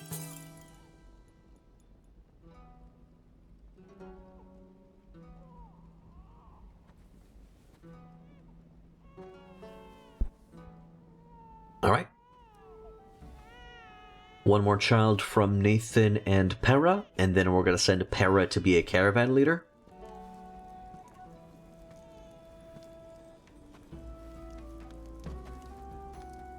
I'm glad to see that there are no... Oh, no. I'm seeing a little bit of a clipping issue. Nice. Cute moment. But I see some clipping issues, my man. Alright, what's the name of the kid? Yasna. Alright.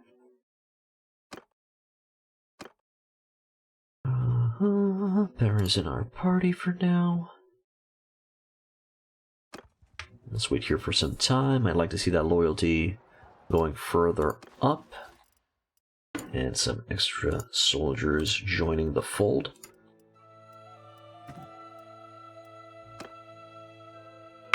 Kids are such beasts in this game. Why, Johnny? Could you explain? Why are they such beasts? I haven't really seen any kid that's just so destructo-disky. Can they have some amazing stats or something? Is it the genetics? Wow, we're just recruiting the boys like it's nobody's business. Loyalty's now 43. Good. Once we reach around 50 loyalty, construction numbers should go up by quite a bit. You had a campaign where you had like 8 children, 6 of whom turned 18, and their attributes were insane. No mods, though. Well, you'll have to, tell me how you did it, man. I guess you told them to never skip leg day, huh?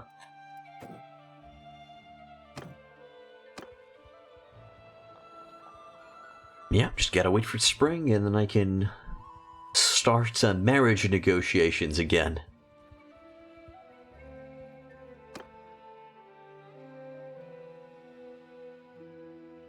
Once we leave, I think the loyalty is gonna start drifting down.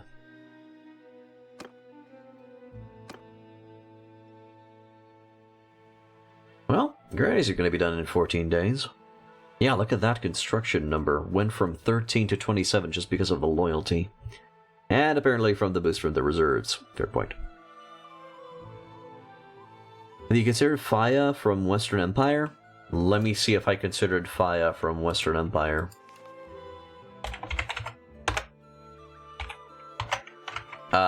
Maybe under a different name? Female alive Empire unmarried. I'm not seeing a Faya.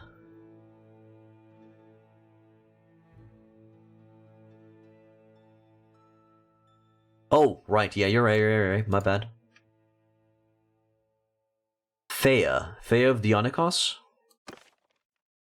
Yeah, I think we discussed with her. She rejected my advances. So I think we're waiting until summer to restart negotiations. What can I say? I'm an ugly son of a bitch.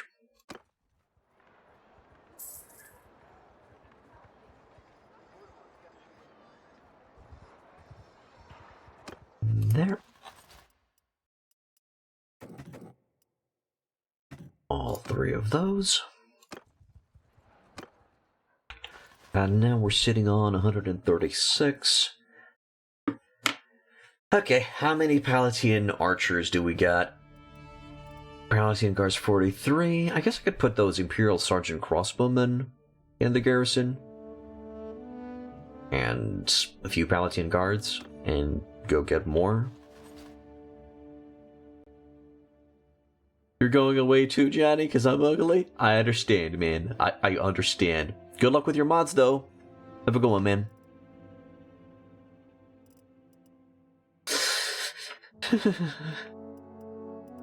Alright. Any new thing about the banners? We equipped the banner on ourselves, but it did not provide us with extra speed for the party. So, that's it. That's it on banners for now. If I go to the Lord's Hall, can I talk with Nathan up in here? There's Para. Isn't Nathan supposed to be here as well? And I can tell him some stuff? He should be sitting on the chair. Maybe I should get some cooler civilian clothing. Yeah, let's get some cooler civilian clothing in the next town. Gotta look the part. A little bit. There's Para. Yours is not a face I know. What is your name, stranger? What do you mean? I've been at your wedding, Para. I'm literally the one who approved of you being wed with my brother. What do you mean you don't know me? Oh, God. Ah, video game. You're so funny. You're hilarious, a video game. Get me out of here. Get me the hell out of here. Can I talk with Nathan? I can talk with Nathan, brother.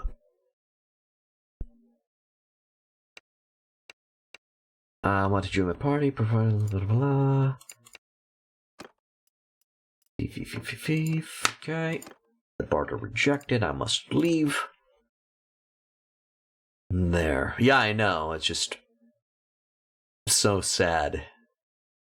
Bug after bug after bug. What you gonna do?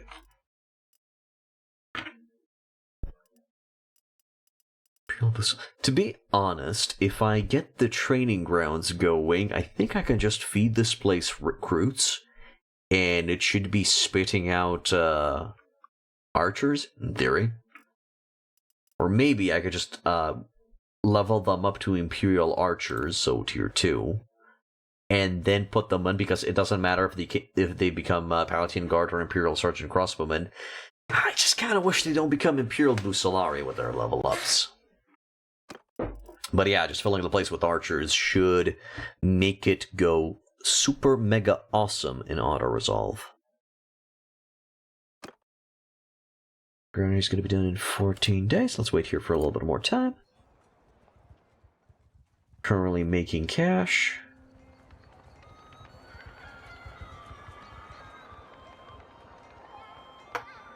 Brotherhood of the Woods have ended their merc contract. That means we should be making more money, and no. Denied. 57 loyalty. Still increasing. Even if I go away now, that loyalty is still going to increase. That's awesome. And construction's looking good. Nice. We're not going to have any rebellions over at Thractorae. And Paris with child again.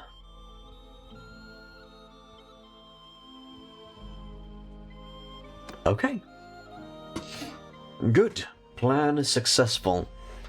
So now, even though Paris preggers, I guess I could just send her to become a caravan master. Did they finally get the next tick? Let's wait until... No, that's fine. 63 loyalty is fine. It should maintain at 63 now, if we go away. Let's see, prosperity... Loyalty, plus 0.6. Perfect. Perfect, so that's not going to go down anymore. We'll just wait until the granary's finished, and then we're going to order the construction of either the train... We'll see... actually what requires less construction points and decide from there, but the dream would be the training grounds to start leveling up the troops. Maybe training grounds, militia grounds, just get some more troops in there besides the ones that we're going to be feeding. So for now, let's go to Ortesia. We might also want to decrease our numbers a little bit.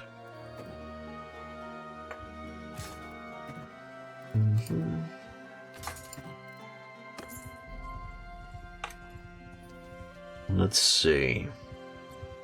So up in here, Jaim, where do we want to anchor the caravan?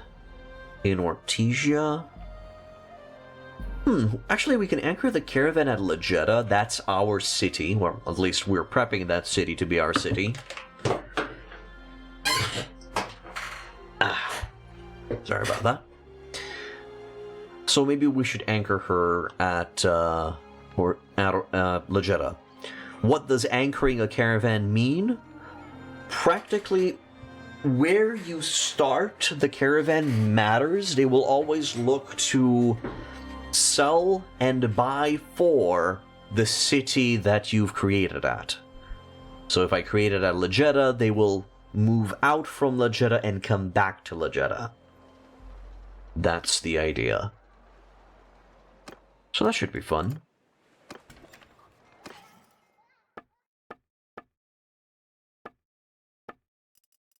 Get to keep stuff.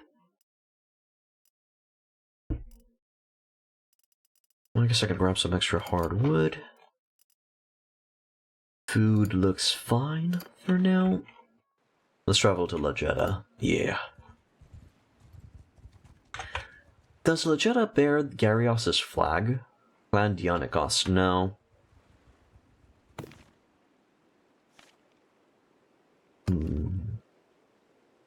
Western Empire. Gyarios. Yeah, Clan Komnos.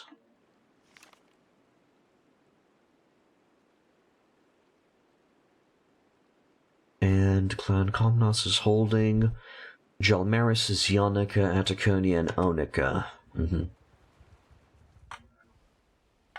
Jalmaris and Zionica, I guess, are the capitals, huh? Okay. Okay. Wolfskids in the Western Empire have signed a Merc contract. Doesn't really help me much. Payment to mercenaries minus 22. Recruitment expenses 34.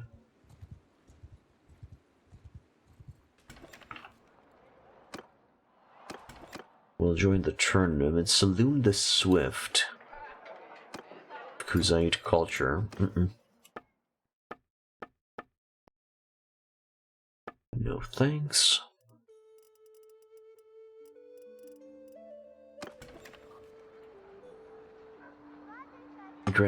Gandarina the Carpenter. Let's see if we have any higher relations with anybody here. So Garatops hates us, but that's fine. Influential artisan merchant.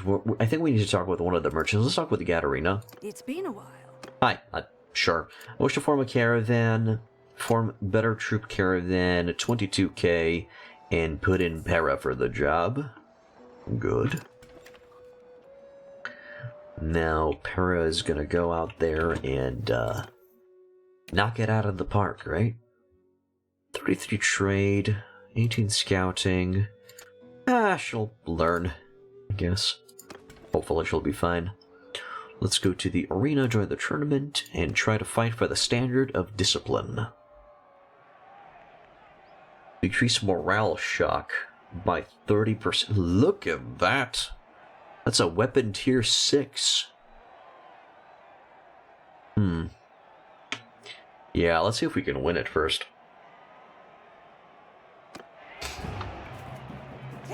I kinda don't want to sure. I guess I'll fight against Meritor.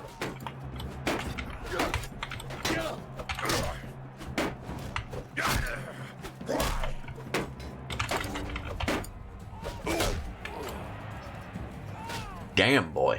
What? Imperial Trade Archer, what? Good job, man. You defeated Lysica.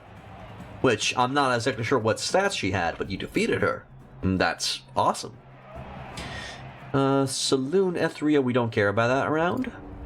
We do care about this round, because Para and Borcha. Let's see how they do.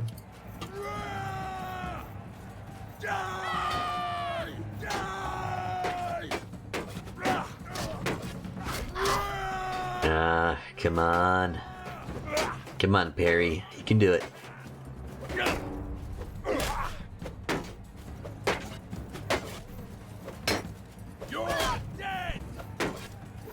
It seems Suvis defeated Borcha.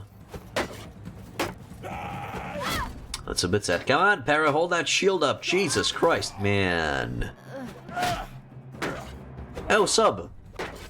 So, you had factions in Bannerlord before. How did you create them? Did you just conquer a castle, or can you rebel against your king and take away your fiefs to declare independence? How do you do it? What are the methods, the ways? We won! Zalata Cassadon, sure. Let's watch Zalata in action. She's a decent fighter, so... unless she gets surrounded by everyone, then she's just Dunyan McToasty rings. Yeah, there it is. such a stupid fight. Oh my god. I knew it. I think we're the only one who's still in it.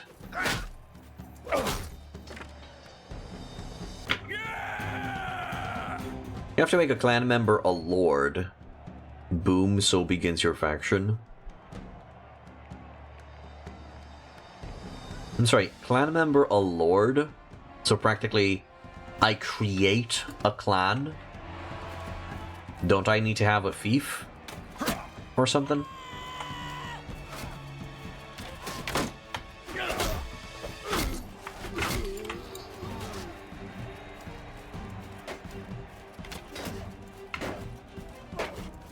I just need to have a subordinate and that's it.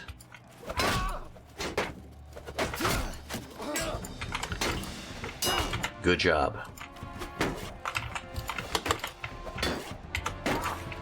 You can take a companion and give them a lord status and give them a fief or two. I see. Okay.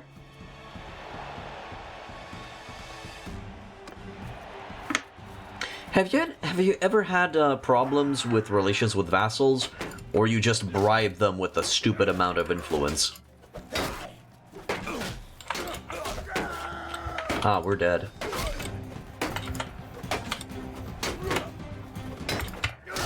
I'm not gonna win this. Because they're too fast!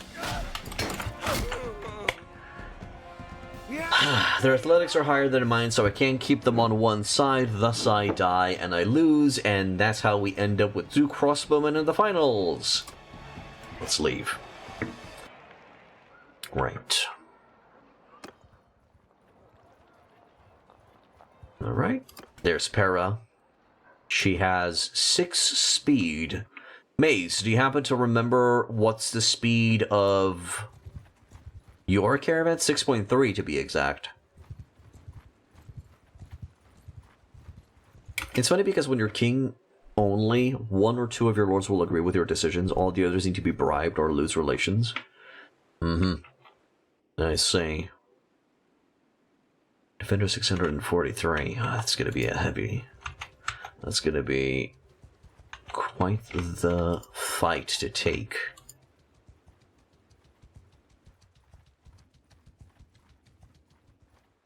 Okay. It's all coming together. We got a castle. We got Para as a caravan leader. We got Nathan as a governor of Thractorae. Up for now until Alia and Passos come of age. And it looks good. Soon it's going to be spring, so we're going to go and seek out Ira. I guess my next priority should be to check... go back to Thractorae. But my next priority is going to be to check on the other Empire cities to see if there's more tournaments, and to try to find some companions. A Empire companion that has a decent amount of steward or engineering. I think it's time to get one of those. So you guys are gonna notice that I keep on touching my nose. I have a small little irritation or wound in one of my nostrils, and it's annoying, and that's why I keep on touching it. It's gonna happen, but you don't want to hear about that. Let's go back to Thractorae and see how the building's going.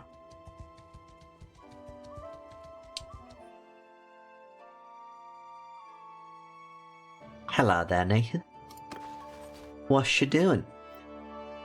40 troops over 283.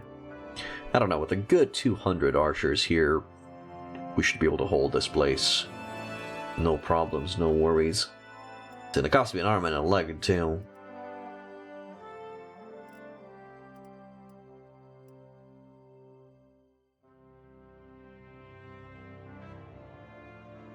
I can't remember if you need to be a high-tier clan or king to make companions a lord. You need to have clan tier 3 to create your own kingdom.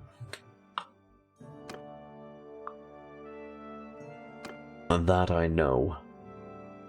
Boosting a project has 20 construction.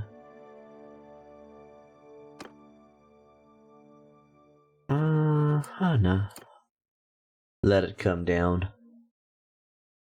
Loyalty is still increasing. 9 days until the granary is done.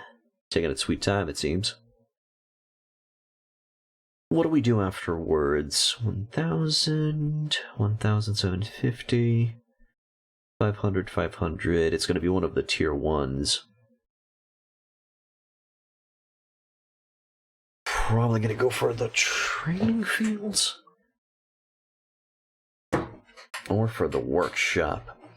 Building which provides the means required for the manufacturing or repair of buildings, improves project development speed. Also, stonemasons reinforce the walls.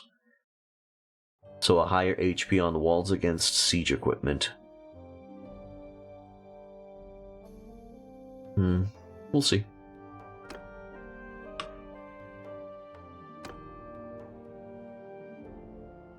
Can I manage fiefs from here as well?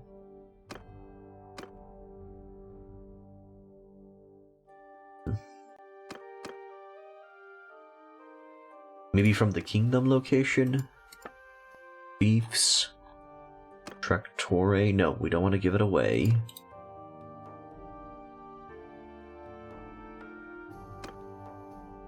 Clan, fief. Nathan? Send your clan members to Thractorae. No.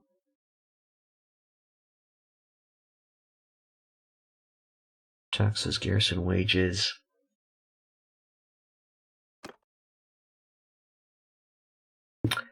Whatever. We'll return. Let's go to Gilmaris.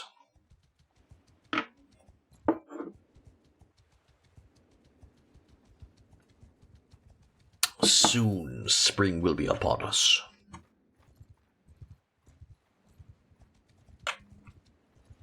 Keep going east. It's kind of sad because you spend a bunch of time with your companions leveling them up and relying on their skills. Once they're a lord, they're removed from your clan and run completely on their own accord. They take wives, start a family, and build their own clan under your banner. Most of the time, their actions are not in line with your strategy. That's sad. Why not just keep them as parties? Just create new parties that are going to be following you around. Simply because you need a clan to handle the fiefs, right?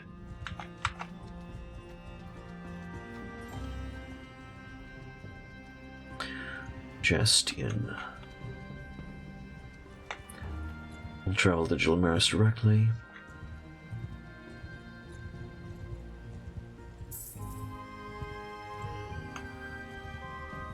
Dradios. Everybody's looking fat and good. Steward is increasing, scout is increasing. You can, but you'll only be able to occupy fiefs.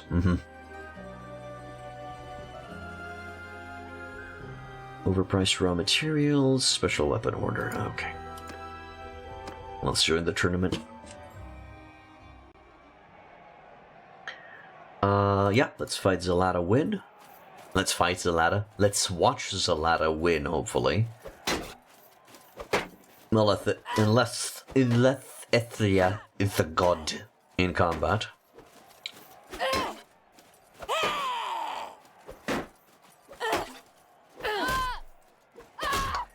Okay. Little woman is defeating big woman. I mean, come on, Zalata, you can just step on her. Just plant your foot in her face. You don't even have to struggle to do it. I mean, now, in this game, you can't actually kick, so you'll probably struggle.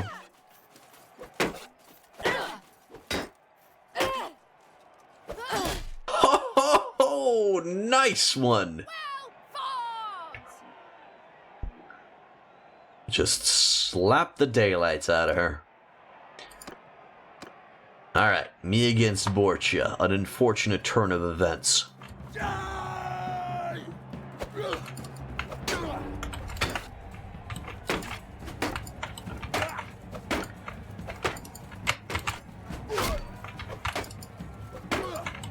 you pig!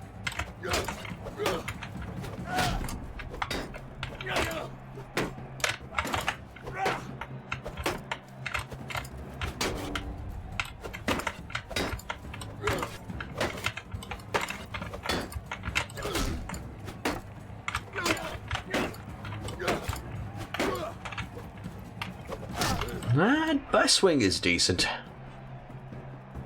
125 into one hand, it is not bad.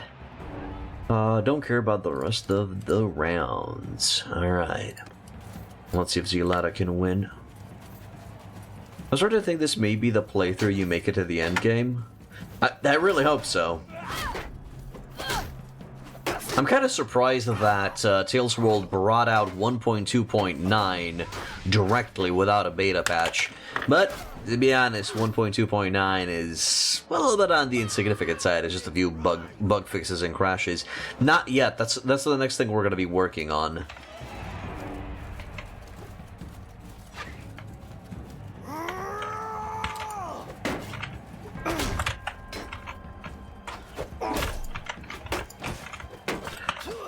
We've negotiated with several ladies and failed.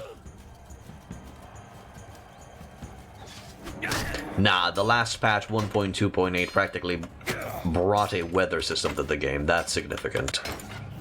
And they've reworked the auto-resolve, as in they made it work. Is this a Solden Broda? Golden Broda? One of the Viking mercenaries? Could you aim properly, my dude? Thank you. There. Gotta get those kids raised up. If you die, you'll need an heir. Well, I think if I die, Nathan's gonna be the next in line.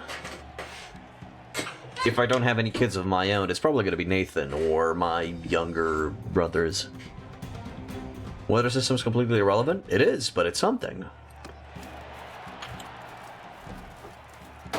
It's not just a crash or a bug fix. Ow ya! Owa! Owa! Owa! Oh boy.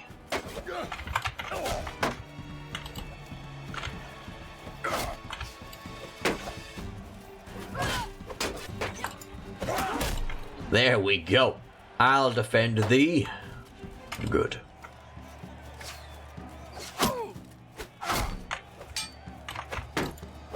Forgot you do campaign mode? Yeah, I do campaign mode. Because I like campaign mode. I actually want to take campaign mode to the end. I'd like to unify the Empire faction. I'd like to unify the Empire faction under one banner and fulfill the prophecy. And afterwards, I am definitely going to be doing a sandbox mode.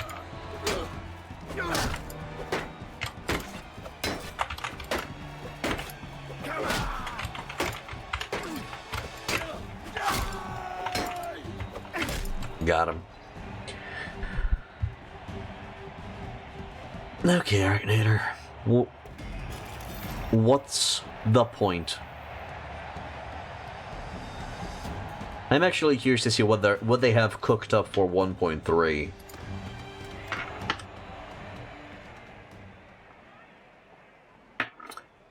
So we won what? Oh, right, it was the helmet. The wrapped helmet with male coif. I don't think anybody's going to be needing it. Oh, hello, never mind, Jimmy. Jimmy's going to be needing that. It is sad, indeed, that they're adding new features that just need to be fixed afterwards. But hey, what you gonna do? We gotta work with what we got.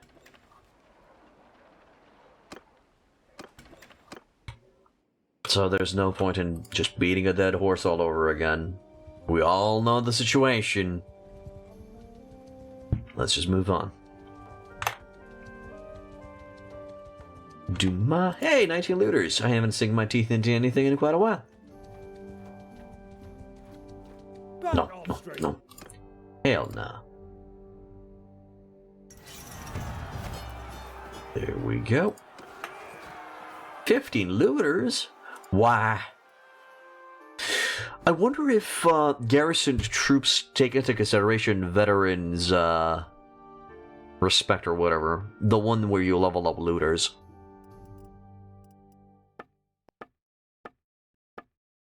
Or if I place looters in there even without veterans' respect.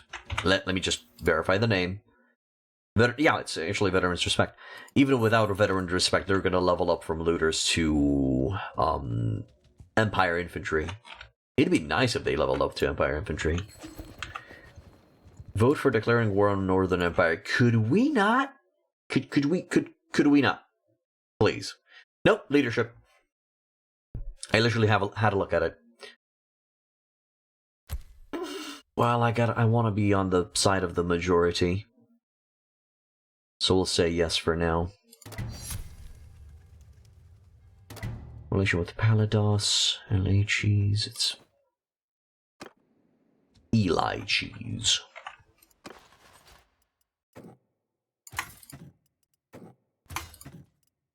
Need infantry for my soldiers? Disporus has created an army. Ah, yeah, they're about to ride. Let's go back to Thractorae. Go back to Thractorae, give the orders. Yeah, Garrios is on the run. And then, oh really? You can actually travel behind Jomaris? I didn't even know that. I thought that was Karen of Perez attacked by somebody. Of course they are.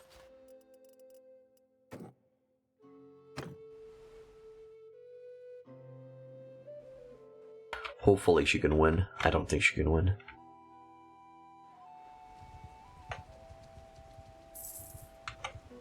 Tower's medicine is increasing. Captured by Marenthios' party. Great. There goes 35k gold. Nice. I don't even need that 35k gold anyway. Who needs 35k gold? Pfft. No, seriously, I'm kind of pissed. I'm kind of salty about that. And most likely what happened is she was in the area when the war was declared, so it was inevitable that they got caught. Which sucks. Oh, they're just gonna run through the desert and make me run in circles.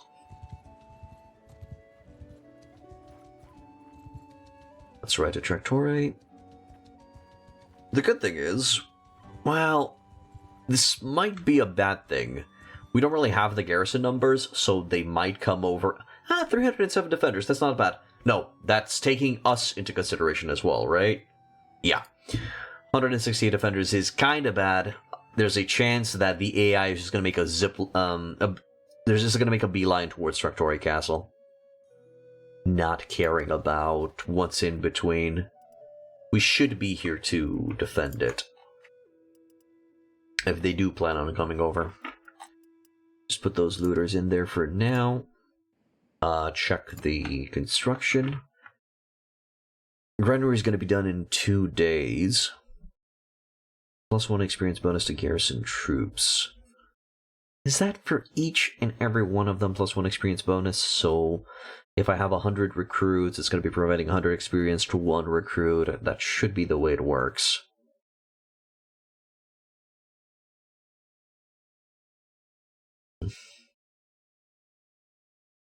Yeah, training grounds should be in there.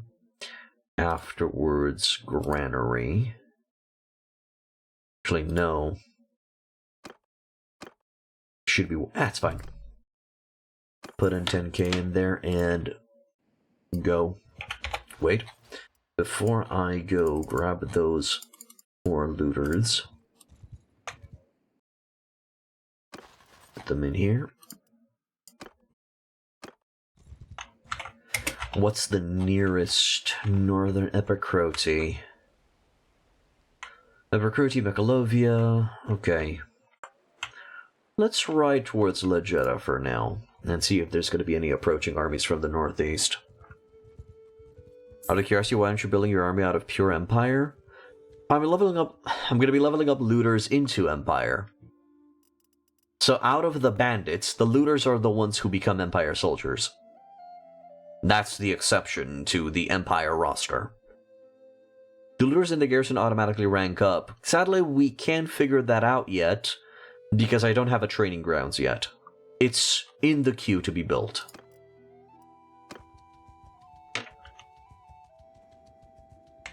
That's what I'm curious about.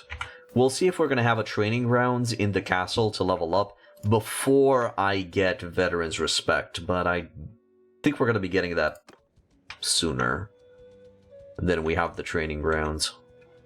So the test will be moot. We don't know. Nathan doesn't have it. Well, at least I don't think he does. We'll need to check that.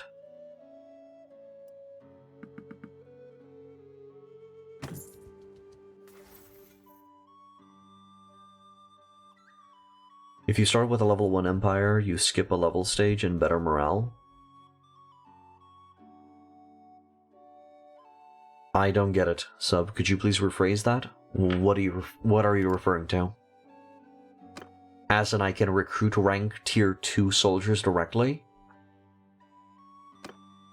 So Nathan does not have Veterans Respect.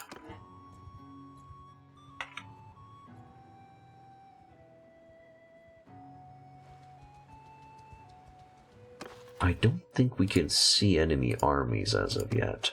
Plus, another reason why I am utilizing looters is because of roguery.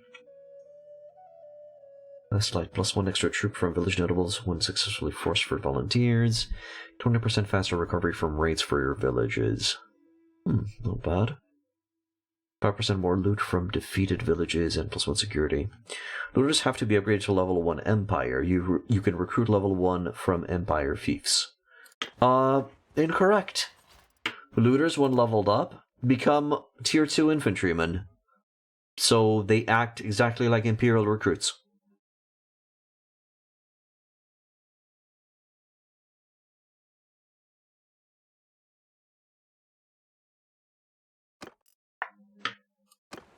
Or that I, again, misunderstood that.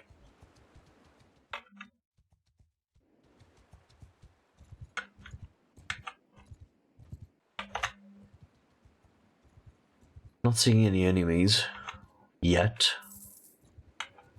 Those guys are going to Varagos Castle. Hey, Nikolav, what's up, man? Carmanet the Wayrite. Nice, and she's Landian. Nah. Must have been. Could have been. But no, if they would have leveled up into simple Imperial recruits, then yes, I would have thrown them in the trash. Absolutely. But since that's not the case, here we are.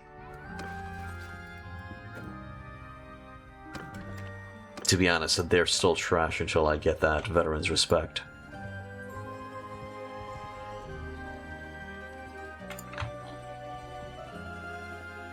So the enemies should be coming either from the Carpanion choke point or from Gersagos village. Another Paladin Guard, another looter. A little hideout, which... yeah, we can take it out so we don't have the distraction. It's spring. I'll use this opportunity. Well, I'll wait until we have some major victories against the Northern Empire armies, and once I see that we've smushed some of them, I'm gonna look to take out... okay, Restos Castle is being attacked. I'm gonna look to take out... no. I'm going to look to negotiate with the Southern Empire for Ira's Hand. Do I have a fief to sash prisoners? I do. I have a castle now.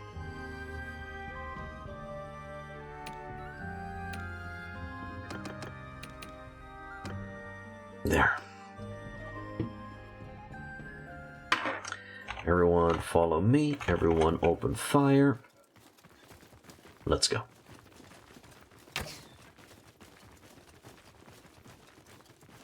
shots are being fired. And here they come. Actually, 4 dudes here, huh? It seems this hideout has been online for quite a while now.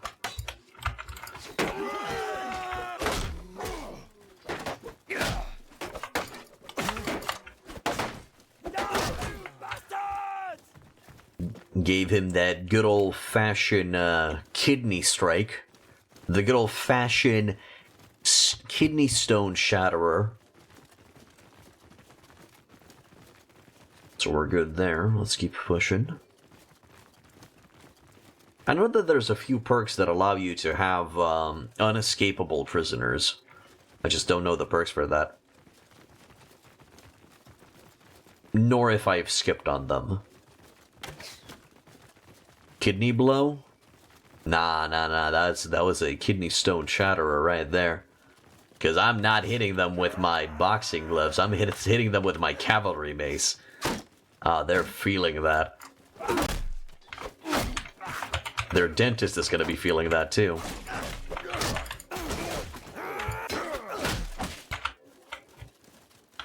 Yes. The bunkening must continue.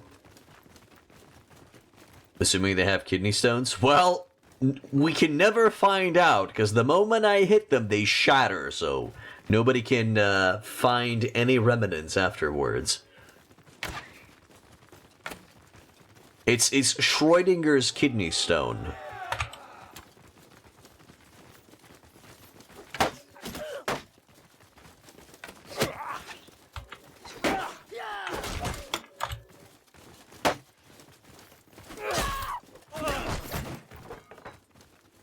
Alright. Did I just hear a... It sounded like a rock crashing from a lobbing catapult. I don't know. Weird. A catapult projectile. There we go. And that's an easier way to phrase it. Boy! Catch it with your teeth. Whoo! He actually did.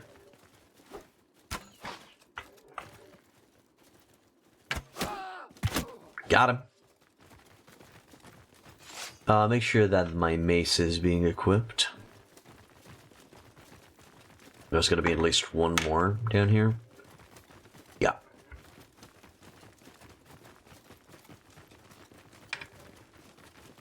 Get me down there, coach. Get me down there.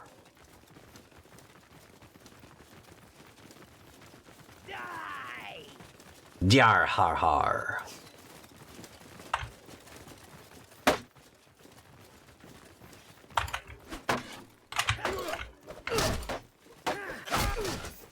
There. And it's over. That's a meaty crew. I think I'm gonna go for the duel.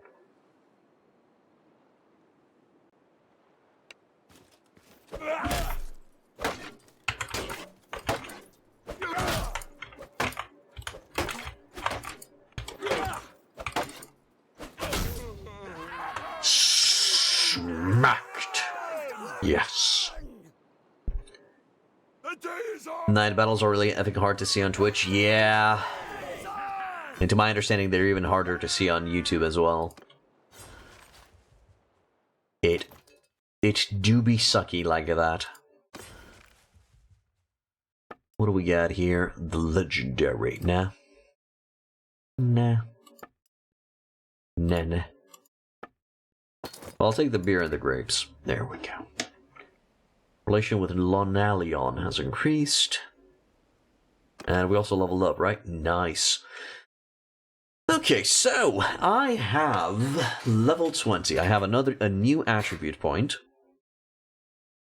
that can no longer go into social. I can go for cunning, or I can go for intellect. So currently the limit is 160. I can probably bring it to 180 to reach the soft. Bow? No, I'm not going for control. Definitely not going for control. I'm going for either cunning or intellect. We're sticking to the theme of the build, man. Holy Kokone Empire, thank you for becoming a follower. Welcome to Hit Point Inn. Alright, let's decide based on the perks that we would gain if I were to put attribute points into this. So let's see. So we'll probably reach 175. Hello. What's this? Chance of recovery from death due to old age for every clan member. Wounded troops do not decrease morale in battle. Meh. Perfect health. 5% recovery rate for each type of food in party inventory. And as a governor, plus 10% animal production rate in villages bound to the governed settlement. That's cool. But we're going to be getting this regardless that if I'm going to be putting an attribute point in here or not. But if I do put an attribute point, I'm assuming I'm going to be able to reach the 200. What do we got in here? Clean infrastructure, plus 1. Governor. No, that's not going to be helping me directly. But this one, Physician of the People, 30% chance to recover from lethal wounds for Tier 1 and Tier 2 troops. Oh, that sounds good. Okay, what do we get in Steward? Practically it would be the Steward 200 perk, so let's see. Contractors. Is a quartermaster 25% less wages and upgrade costs of the mercenary troops in your party? Meh. Forced labor. Prisoners in your party provide carry capacity of their standard troops. Still kinda meh. Well, this is going to be directly useful for us. But for right now, the Physician of the People is really what's selling it. With your fondness of shooting dudes from horseback, it seems you'd put some points into control. I actually just have some throwing weapons right now, no bow whatsoever. I would love to get myself some bow skills. I would kill for having mounted archery and Sagittarius, but No. We have 3 focus points into one-handed. We're not going to be putting any focus points into combat until we have all of these filled up. Maybe scouting too. We'll see. But yeah. Alright, what about engineering 200? If I ever reach the 200 mark. 5% experience to troops when a siege engine is built? No, plus 5 experience to troops. Okay. Plus 1 recruitment slot when recruiting from artisan nobles. The selling point would be Physician of the People. Alright, Cunning, what do you have to offer? Full intellect build with 2 intellect. Yes, because I prioritize social first. As a leader, social will, as a leader of a party, of a clan, and of a faction, our social skill is going to be the highest impact. I'm still trying to decide if Cunning is going to be the second, or intellect is going to be second. But practically, full intellect build is more of a reference from the Warband days.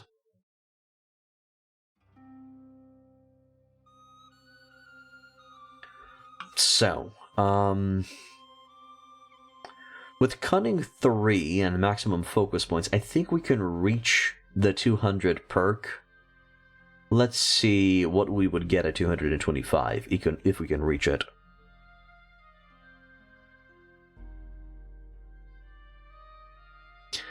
But no, practically the title of Full Intellect simply refers to the fact that we don't have any combat skills and we're only focusing on party skills. That's it. Gonna try an Asteroid playthrough and go full riding and bow? Okay. Just be careful because mounted archers have received a nerf and they can't hit the broadside of a barn now. Unless they're the high tier variety. So make sure that you hold position with your horse archers, let them fire from on hold, and then you move them away, stop, let them shoot again, move them away when the enemy approaches, and so on and so forth. If you just tell them to surround the enemy and start firing, they're probably going to be missing most of their shots. But they also can't be... Okay, man. You know what happens when they run out of arrows. They throw themselves upon the spears, but you do you, dude. You do you. Alright, so besieged. 10% damage while besieged when troops are sent to confront the enemy. Okay, so it's going to be making the defensive sieges even more OP. Plus 50% influence gain from winning sieges. Cool. Pre-battle maneuvers. 25% influence gain from winning battles. Plus 1% damage per 100 skill difference with the enemy when troops are sent to confront the enemy. So more of a on... So, since the defensive auto-resolve is already so overpowered, I'd rather just get pre-battle maneuvers. Okay, what about in roguery? Even though it's gonna be a while. Minus 3% sold price penalty for weapons. 50% stun duration for kicking. All too bad I can't kick somebody to save my life, so that's pointless. And for scouting, which I'm probably never going to be reaching 225 in the first place. 25% sight range when stationary for at least an hour. I sleep, but 10 prisoner limit, it doesn't sound bad. Minus 50% sight penalty for traveling in forests. Minus 50% chance of prisoner lords escaping from your party. Ooh, okay, that one's good. That one's cool. I like that one. Oh boy. But maybe Jimmy can reach that? This is Jimmy. At level 20, he's going to be gaining another attribute point, which is going to go in Cunning. Yeah. He's still gaining learning rate, so he probably reached the 200 mark. But I doubt he's going to be reaching the keen sight. Wait. So he has 4 cunning. I have 3. No, he can reach keen sight. Nice. Okay, I think he can. Or at least he can get close. No, I'm still going to go for intellect. I'm going to get that intellect going. The physician of the people sounds too good to give up on. Get that final focus point into Steward. And now my next 2 levels will go into tactics. Yeah. I think the order of filling these up is going to be tactics, roguery, and then trade. As for our pain in the ass to conquer when playing a different faction, that tells me the AI isn't so bad. Okay. I wish you good luck, my dude. May you smush their butts, good sir.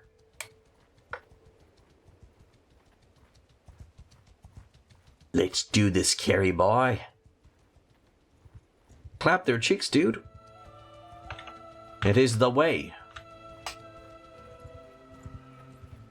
Oi, sorry, I don't think I know you. Well, you sure as hell will. 'Cause we're at war. For some odd reason. Let's smushify them and get some experience. I'm in command. Hey guys, it's a daytime battle. Isn't that amazing? We can actually see the battlefield, guys. Magic.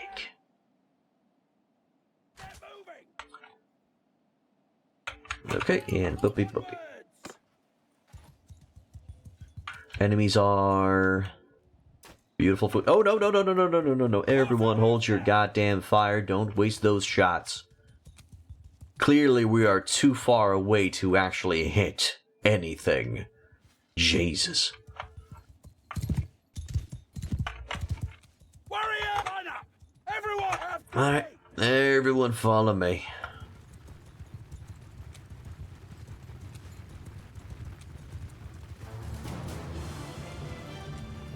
I can approach from this side. Who the hell's shooting? Oi! Hold your fire. warriors. Everyone hold your fire. Infant arrow. Horse, bowmen. Jesus, I thought I told them to stop shooting. Bowmen. Move out. Arrows. Arrows around this ballpark. Infantry around this ballpark. Infantry form the beautiful Move. wall. Everyone open fire. That's decent. Keep those shields up, boys. Good shots.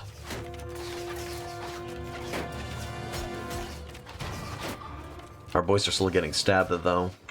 Horse-bowmen! At the attack! Alright. They broke their position. They're coming for us. And... oh, hello there. What's up? Do you mind getting shot in the back? No. I guess he does mind getting shot in the back.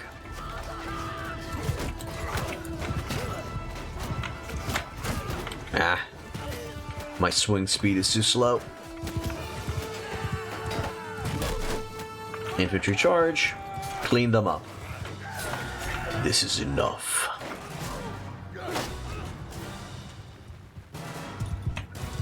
Is there some... okay. Everybody charge.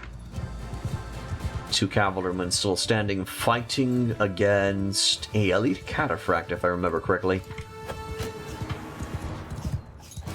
Are these elite cataphracts themselves?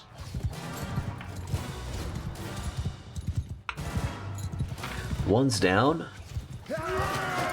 Get 'em, boys! I like to send your cavalry almost off the map to the left or right. If they're way off, the AI ignores them. Once they crash into your infantry, you'll send the charge command and watch their front line get smashed. It's very satisfying. That's an interesting strategy. Might I steal it for myself?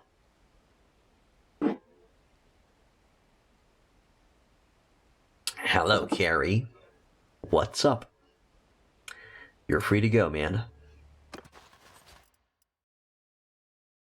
Yeah, sure, I'll grab a few prisoners. Meh. Food. Cool.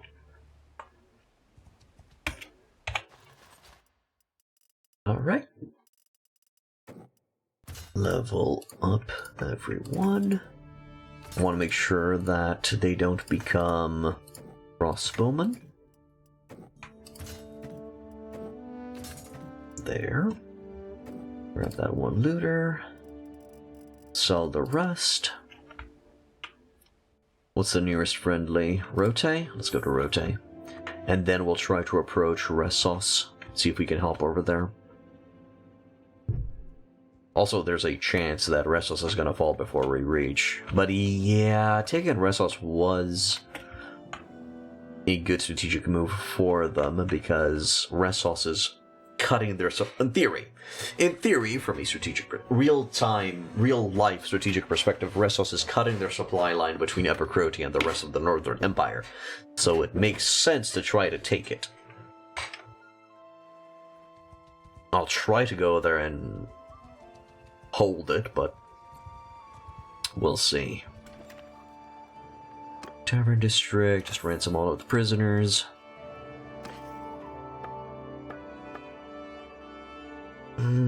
Sell the full helm. Sell the cow. Keep the rest. Oh god. I clicked on reset. Of course I clicked on reset.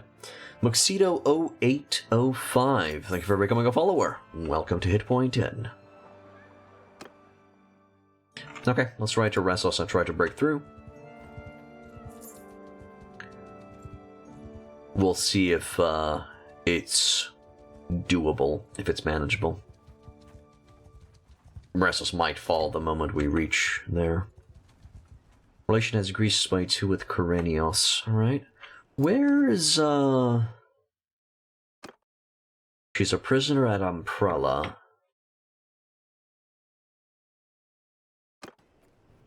We'll need to talk with a,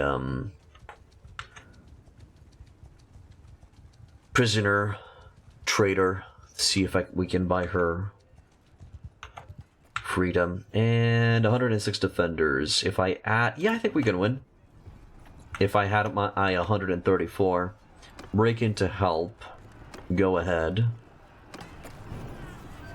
and help Rassos Castle. You earn money by blacksmithing or by fighting? Both. Send in the troops.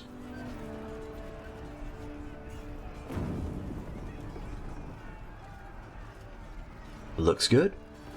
Looks very good. We barely lost anybody, and they're 50 people down.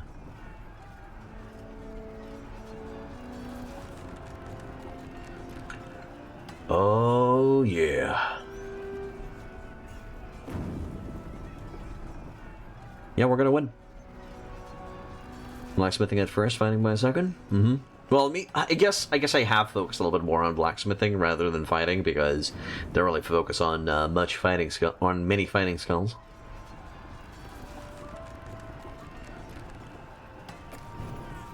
Did lose 9 dudes.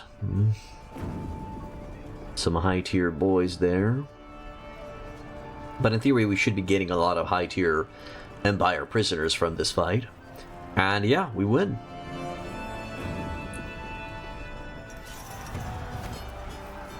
Beautiful victory. Nicasaur, Zverena, Germana, Marentios, you're free to go. Northos, Curadia, Ilesiana, Zerosica, Zoana, Give me hope. Okay, what do we need? I want that Palatine Guard. 77 Imperial recruits. Damn. These dudes hit barely anything.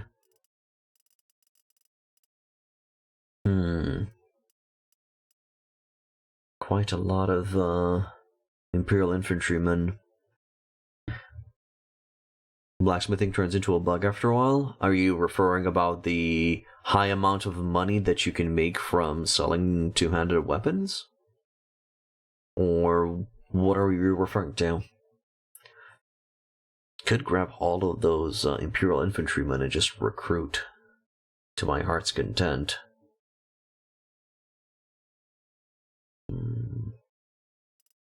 Let's go half-half. Wait. I see Imperial Trained Infantryman Tier 3.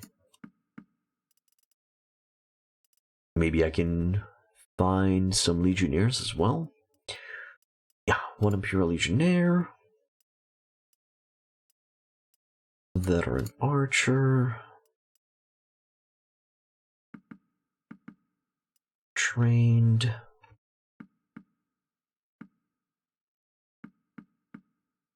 Good.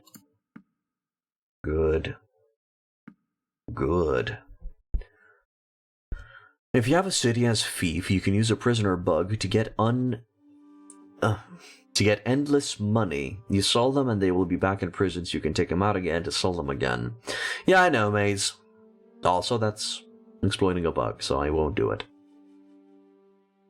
Gather the archers from Botania? Why? Botania doesn't have archers. What are you talking about, man?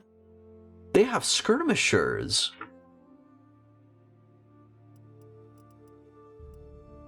So, you see the stream title, right?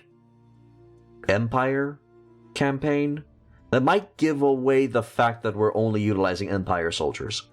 I know that Botanian champions are stupidly powerful, but we are not going to rely on them in this playthrough. To fulfill I know, Moxito. I was joking. I was being sarcastic. I was playing the role of the fool. To fulfill a blacksmith order, you'll spend the same amount of time in battle since levels all your dudes up instead of just your character. Oh no, we ran into that bug as well. The moment we saw it happen, we just entered the dungeon and released everybody after we sold them. Okay. I can't get any more prisoners than that, so... done? So what do we got here? Balanced spada blade. I'll grab some high-tier weapons and sell them for some extra cash. We're hurting a little bit in the cash department. Anything above 1,000 will be sold, probably. Masterwork light crossbow. Too bad we don't have any crossbowmen within our ranks. But I'll definitely sell that.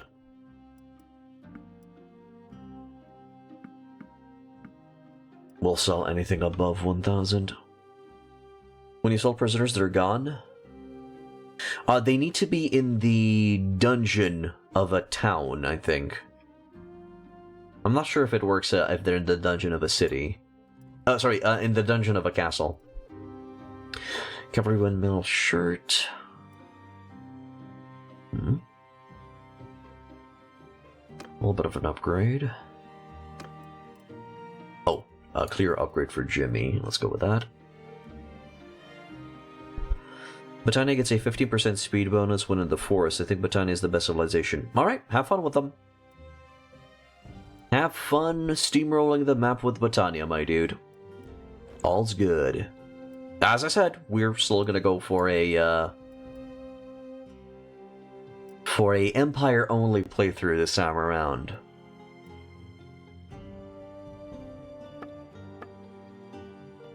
Yeah, but are also surrounded by enemies, so is the Empire.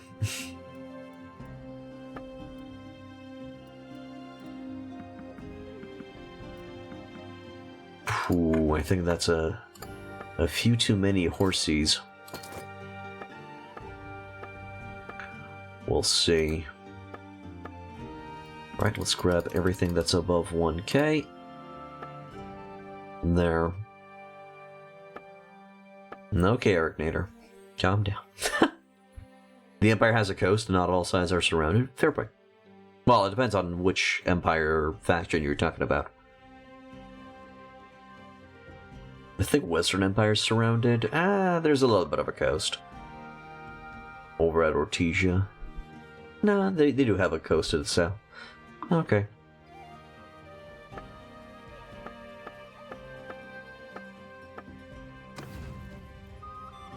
Return to Ressos. Approach the gates, request entry. There. He once paid 600 taxes due to wars, which was quite tiring at first. You're talking about tributes. Yeah, you'll pay tribute at one point. It happens. Northern may not be, but surgeons are wimps. Well, infantry has received a buff. Aren't they doing better now? Just by a little bit.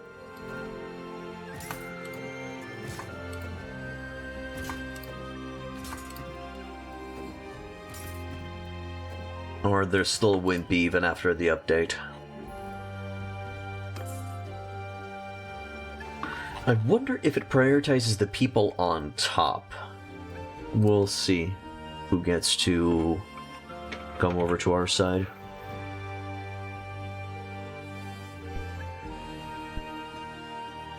Okay, Charm 254. Double little relation gain for helping lords in battle, and we got a +1 companion limit. And then, nice. Leadership 151, we now have Veterans Respect. Yes.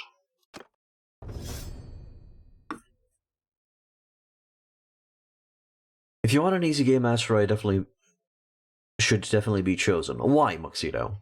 What's so good about Aserai? What makes the game easy if you choose Aserai? Siege Medic. 50% chance of troops getting wounded instead of getting killed during siege bombardment. 30% chance to recover from lethal wounds. Oh, yeah, definitely Siege Medic. Absolutely. Done. Also, I've noticed that you are now just saying random things about the game without a cohesive conversation. Without having a cohesive conversation. Hey, Napoleon. Can you explain what the symbols mean? I know about the coin being the money, but what about the others? Where? Which symbols are you talking about? Down here? Coin is dinars. I is influence. Practically your political decision making. This is your HP, personal HP. These are your troops. How many are ready for battle and how many are wounded. The amount of food that you have, and days until no food's left. Your party morale. The speed of your party. The sight radius. And the daily party wage. How much you're paying each day for your boys to keep going. That's it. Alright, so Jimmy received... okay, 50 skull points into two-handed. 10% damage with two-handed axes and maces. 2% damage by infantry and formation. Cool. So is that 2% damage in general, or just 2% damage with two-handed weapons? That's a big difference.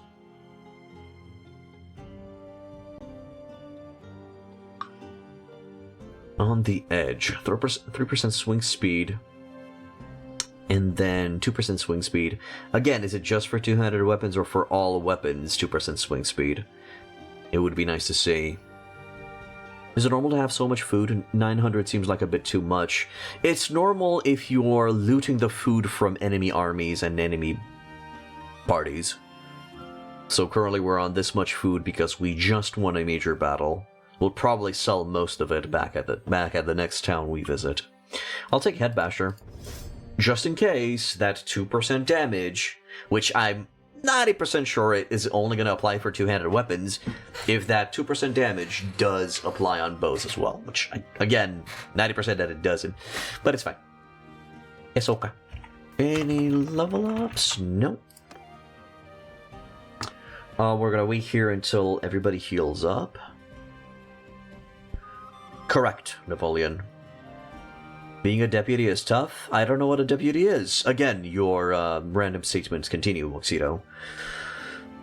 Vlandia for the win. Best horse cavalry, best crossbows. I feel like the crossbowmen have too low of a range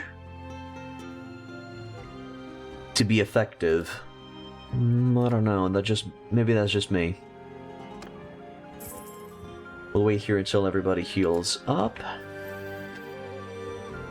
So, casualty survival chance is, I guess, 13%.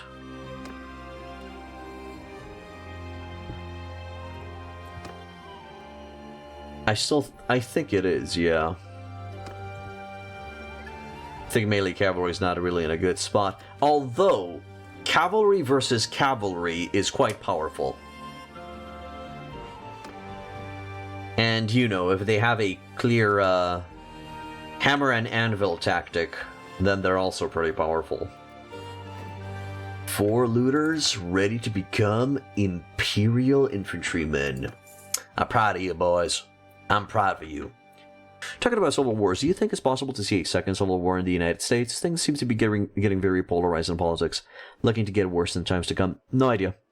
And I don't want to get into it, because I don't know about the situation. Yeah, I kind of want to avoid real-life politics. I think the best weapon is a axe. 1 swing, 4 kills. Oh, you're talking about a two-handed axe. And again, your random statements continue, Moxito. Let's decide on a subject and, you know, elaborate on it. How about that? Specifically, which axe is your favorite weapon? But yes, the fact that the two-handed axe has AoE capabilities is pretty cool. Yeah, thanks, Napoleon. Appreciate it. Yeah, I usually try to avoid getting into politics and religion. Again, real life. If it's in a video game, in a fictional, sure. Alright, 209 prisoners up in this bish. True, but they do a lot of damage on defense or sieges. Okay, so do archers. I think they're equal in terms of auto-cal. So 107 defenders. I'm expecting another army to march in here soon. We have the advantage on casualties inflicted. No. Ressos is simply a castle that we're defending. My castle is all the way over here at Thractorae. I'm now going to be leaving Ressos, and I'm going to travel towards Rote. A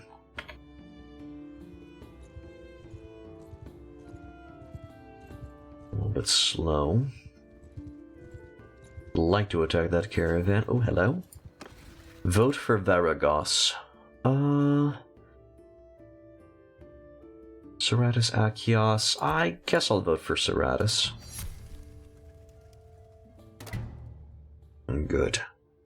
No, that's my only fee for now. I'd like to save myself for a city if possible. Now that you've played this quite a bit, what castle would you say is one of the best ones to get? Being pretty nice to defend when you create your own kingdom and such. It doesn't matter which castle you're gonna get, because defensive auto-resolve is incredibly powerful. As long as you fill up the garrison with a lot of archers and mounted archers, your auto-resolve is guaranteed to win against pretty much insurmountable odds. Unless, you know, the enemy has a 1 to 10 ratio. You're outnumbered 1 to 10. If you put around 200 to 230 battalion champions in it to defend the city, no army can take it. Yeah, that. Practically my strategy right now is, whenever I see a castle that I don't want to be taken, I just go there, break through the army that's sieging it, and then join the defender side. Yeah, I lose around 20 men because of my low tactics, but it's still worth it. For all of the prisoners and experience that we're gaining. If I get to recruit all of those 45 prisoners, I'm going to be in a better position than I started with before defending the castle.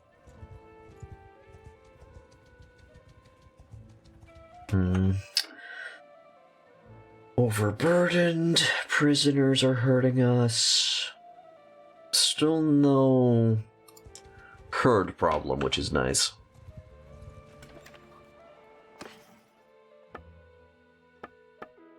So now we're gonna be selling a lot of weaponry.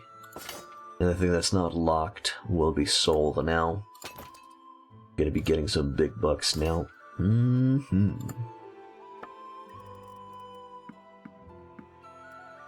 There.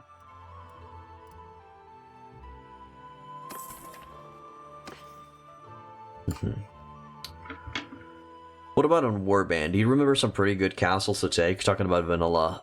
If we're talking about vanilla, any corner castle, any peninsula castle, any castle in which you can corral the enemies to come from one or two directions is an amazing castle to grab.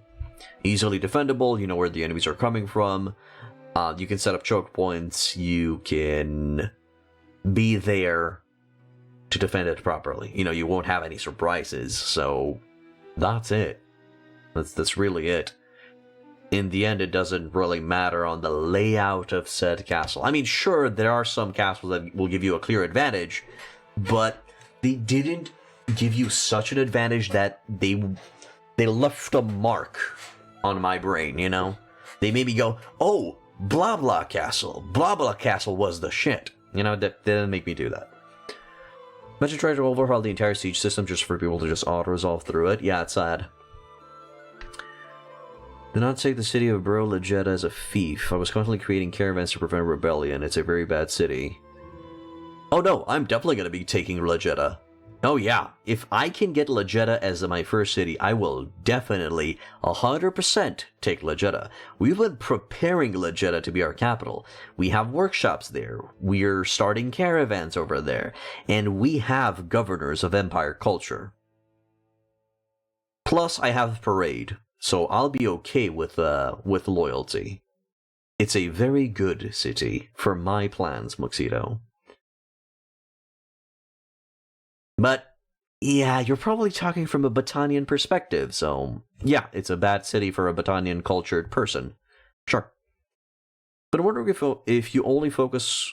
One only focuses on tactics if you could easily auto-cal the battle towards the end game. I don't know about field battles.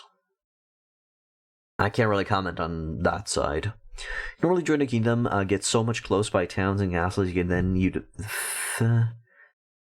maze. I think you have to rephrase that. You join a kingdom.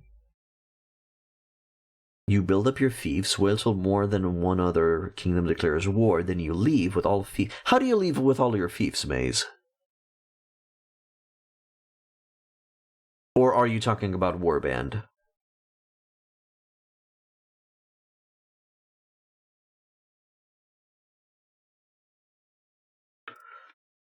Alright, they have... Wait a second, didn't we just chew through all of the city's money? Where did they get more money? Maybe I'm overthinking it. Alright, give them 200 units of grain. Very bad price, that's all the grain, but I don't want that much food. Around 100 fish should be fine as well. Good. And the rest gets to... maybe sell some of that butter. There we go. The rest gets to stay with me.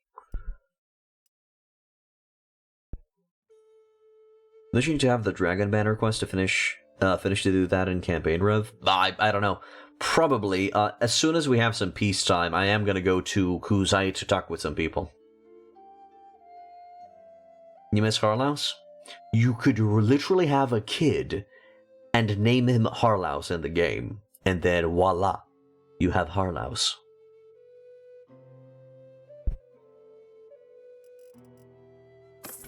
I know, big brain moment. But you can have Harlaus in Bannerlord.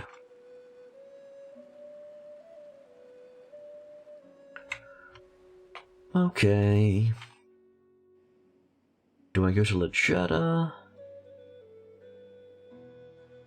I don't think so. I don't think I need to.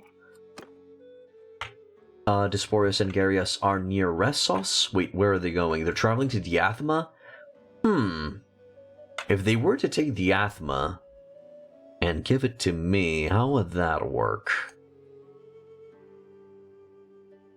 It's in a corner, it's easily defendable. Theory. Seems so feudal to you to undertake tasks, no matter how necessary it is. I have no idea what you're talking about, Muxedo. Very true, but when you get to the end of the game, you notice that there are no easy battles. Or are you talking about quests? Now go to Kingdom. There's an option to leave the kingdom you joined, and there's the option to leave in peace and give all fiefs back, or declare war and keep it all. Really? This one?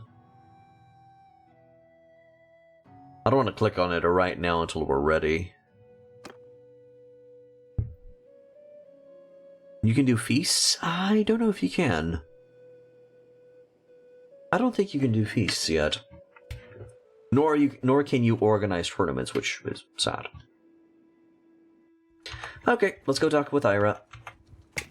Let us find Ira and try to renegotiate a potential marriage. Last seen at Canopsis Castle, which is under siege. Are they at war with, they're at war with Southern Empire, too. Northern Empire doesn't really look in a very good position. If you choose the West, it's very difficult to establish a kingdom. As soon as you declare your independence, war declarations start coming because you are in the middle. Well, that's why you don't... Okay. Will not start without confirming? Aha, keep all holdings. Known settlements remain under your control, but nobles will dislike this honorable act, and the kingdom will declare war on you. Cool, cool.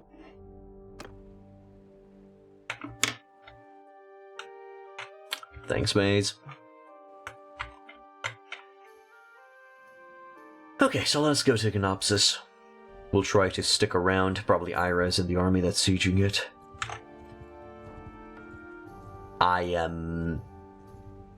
I'm not all for the Siege of Diathma, but I'm not against it either. We're gonna go and help out in that fight. Up the caravan, send in the troops.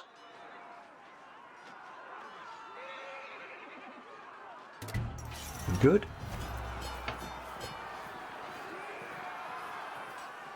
Nor do you have a marshal, which should be a function of your lords. If you had one Bannerlord wish, it would be to command your lords like you could marshal in Warband. Submega, I think there's a mod called Diplomacy that would help you out with that. Although I'm not sure if you can add mods to console.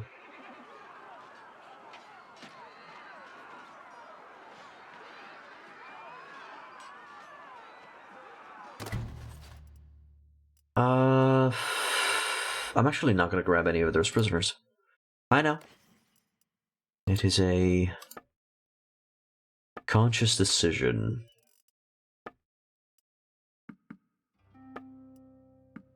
There. No marshals either. Well, technically, any clan leader can form their own army. So they can act as marshals, but yeah. I know, Eric Nader. It's just a temporary fix. Fuck. You don't have to tell me. That's why I'm still on the fence to consider Bannerlord better than a warband.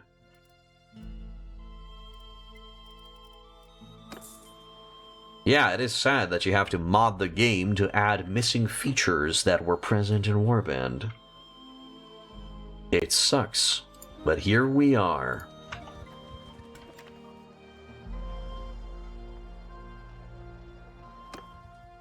I know that you don't.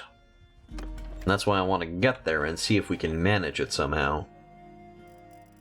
Still none of the prisoners want to join us. Kinda sucks. Okay, let's take the Palatine and the Legionnaires and put them down. Oh, okay. Put them down on the list. We're not gonna go back to the back of the shed and put them down. Okay.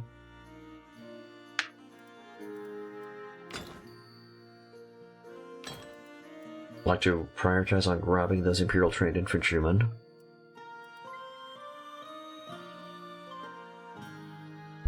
So how do the faction vassals choose to attack a castle that they have no marshal?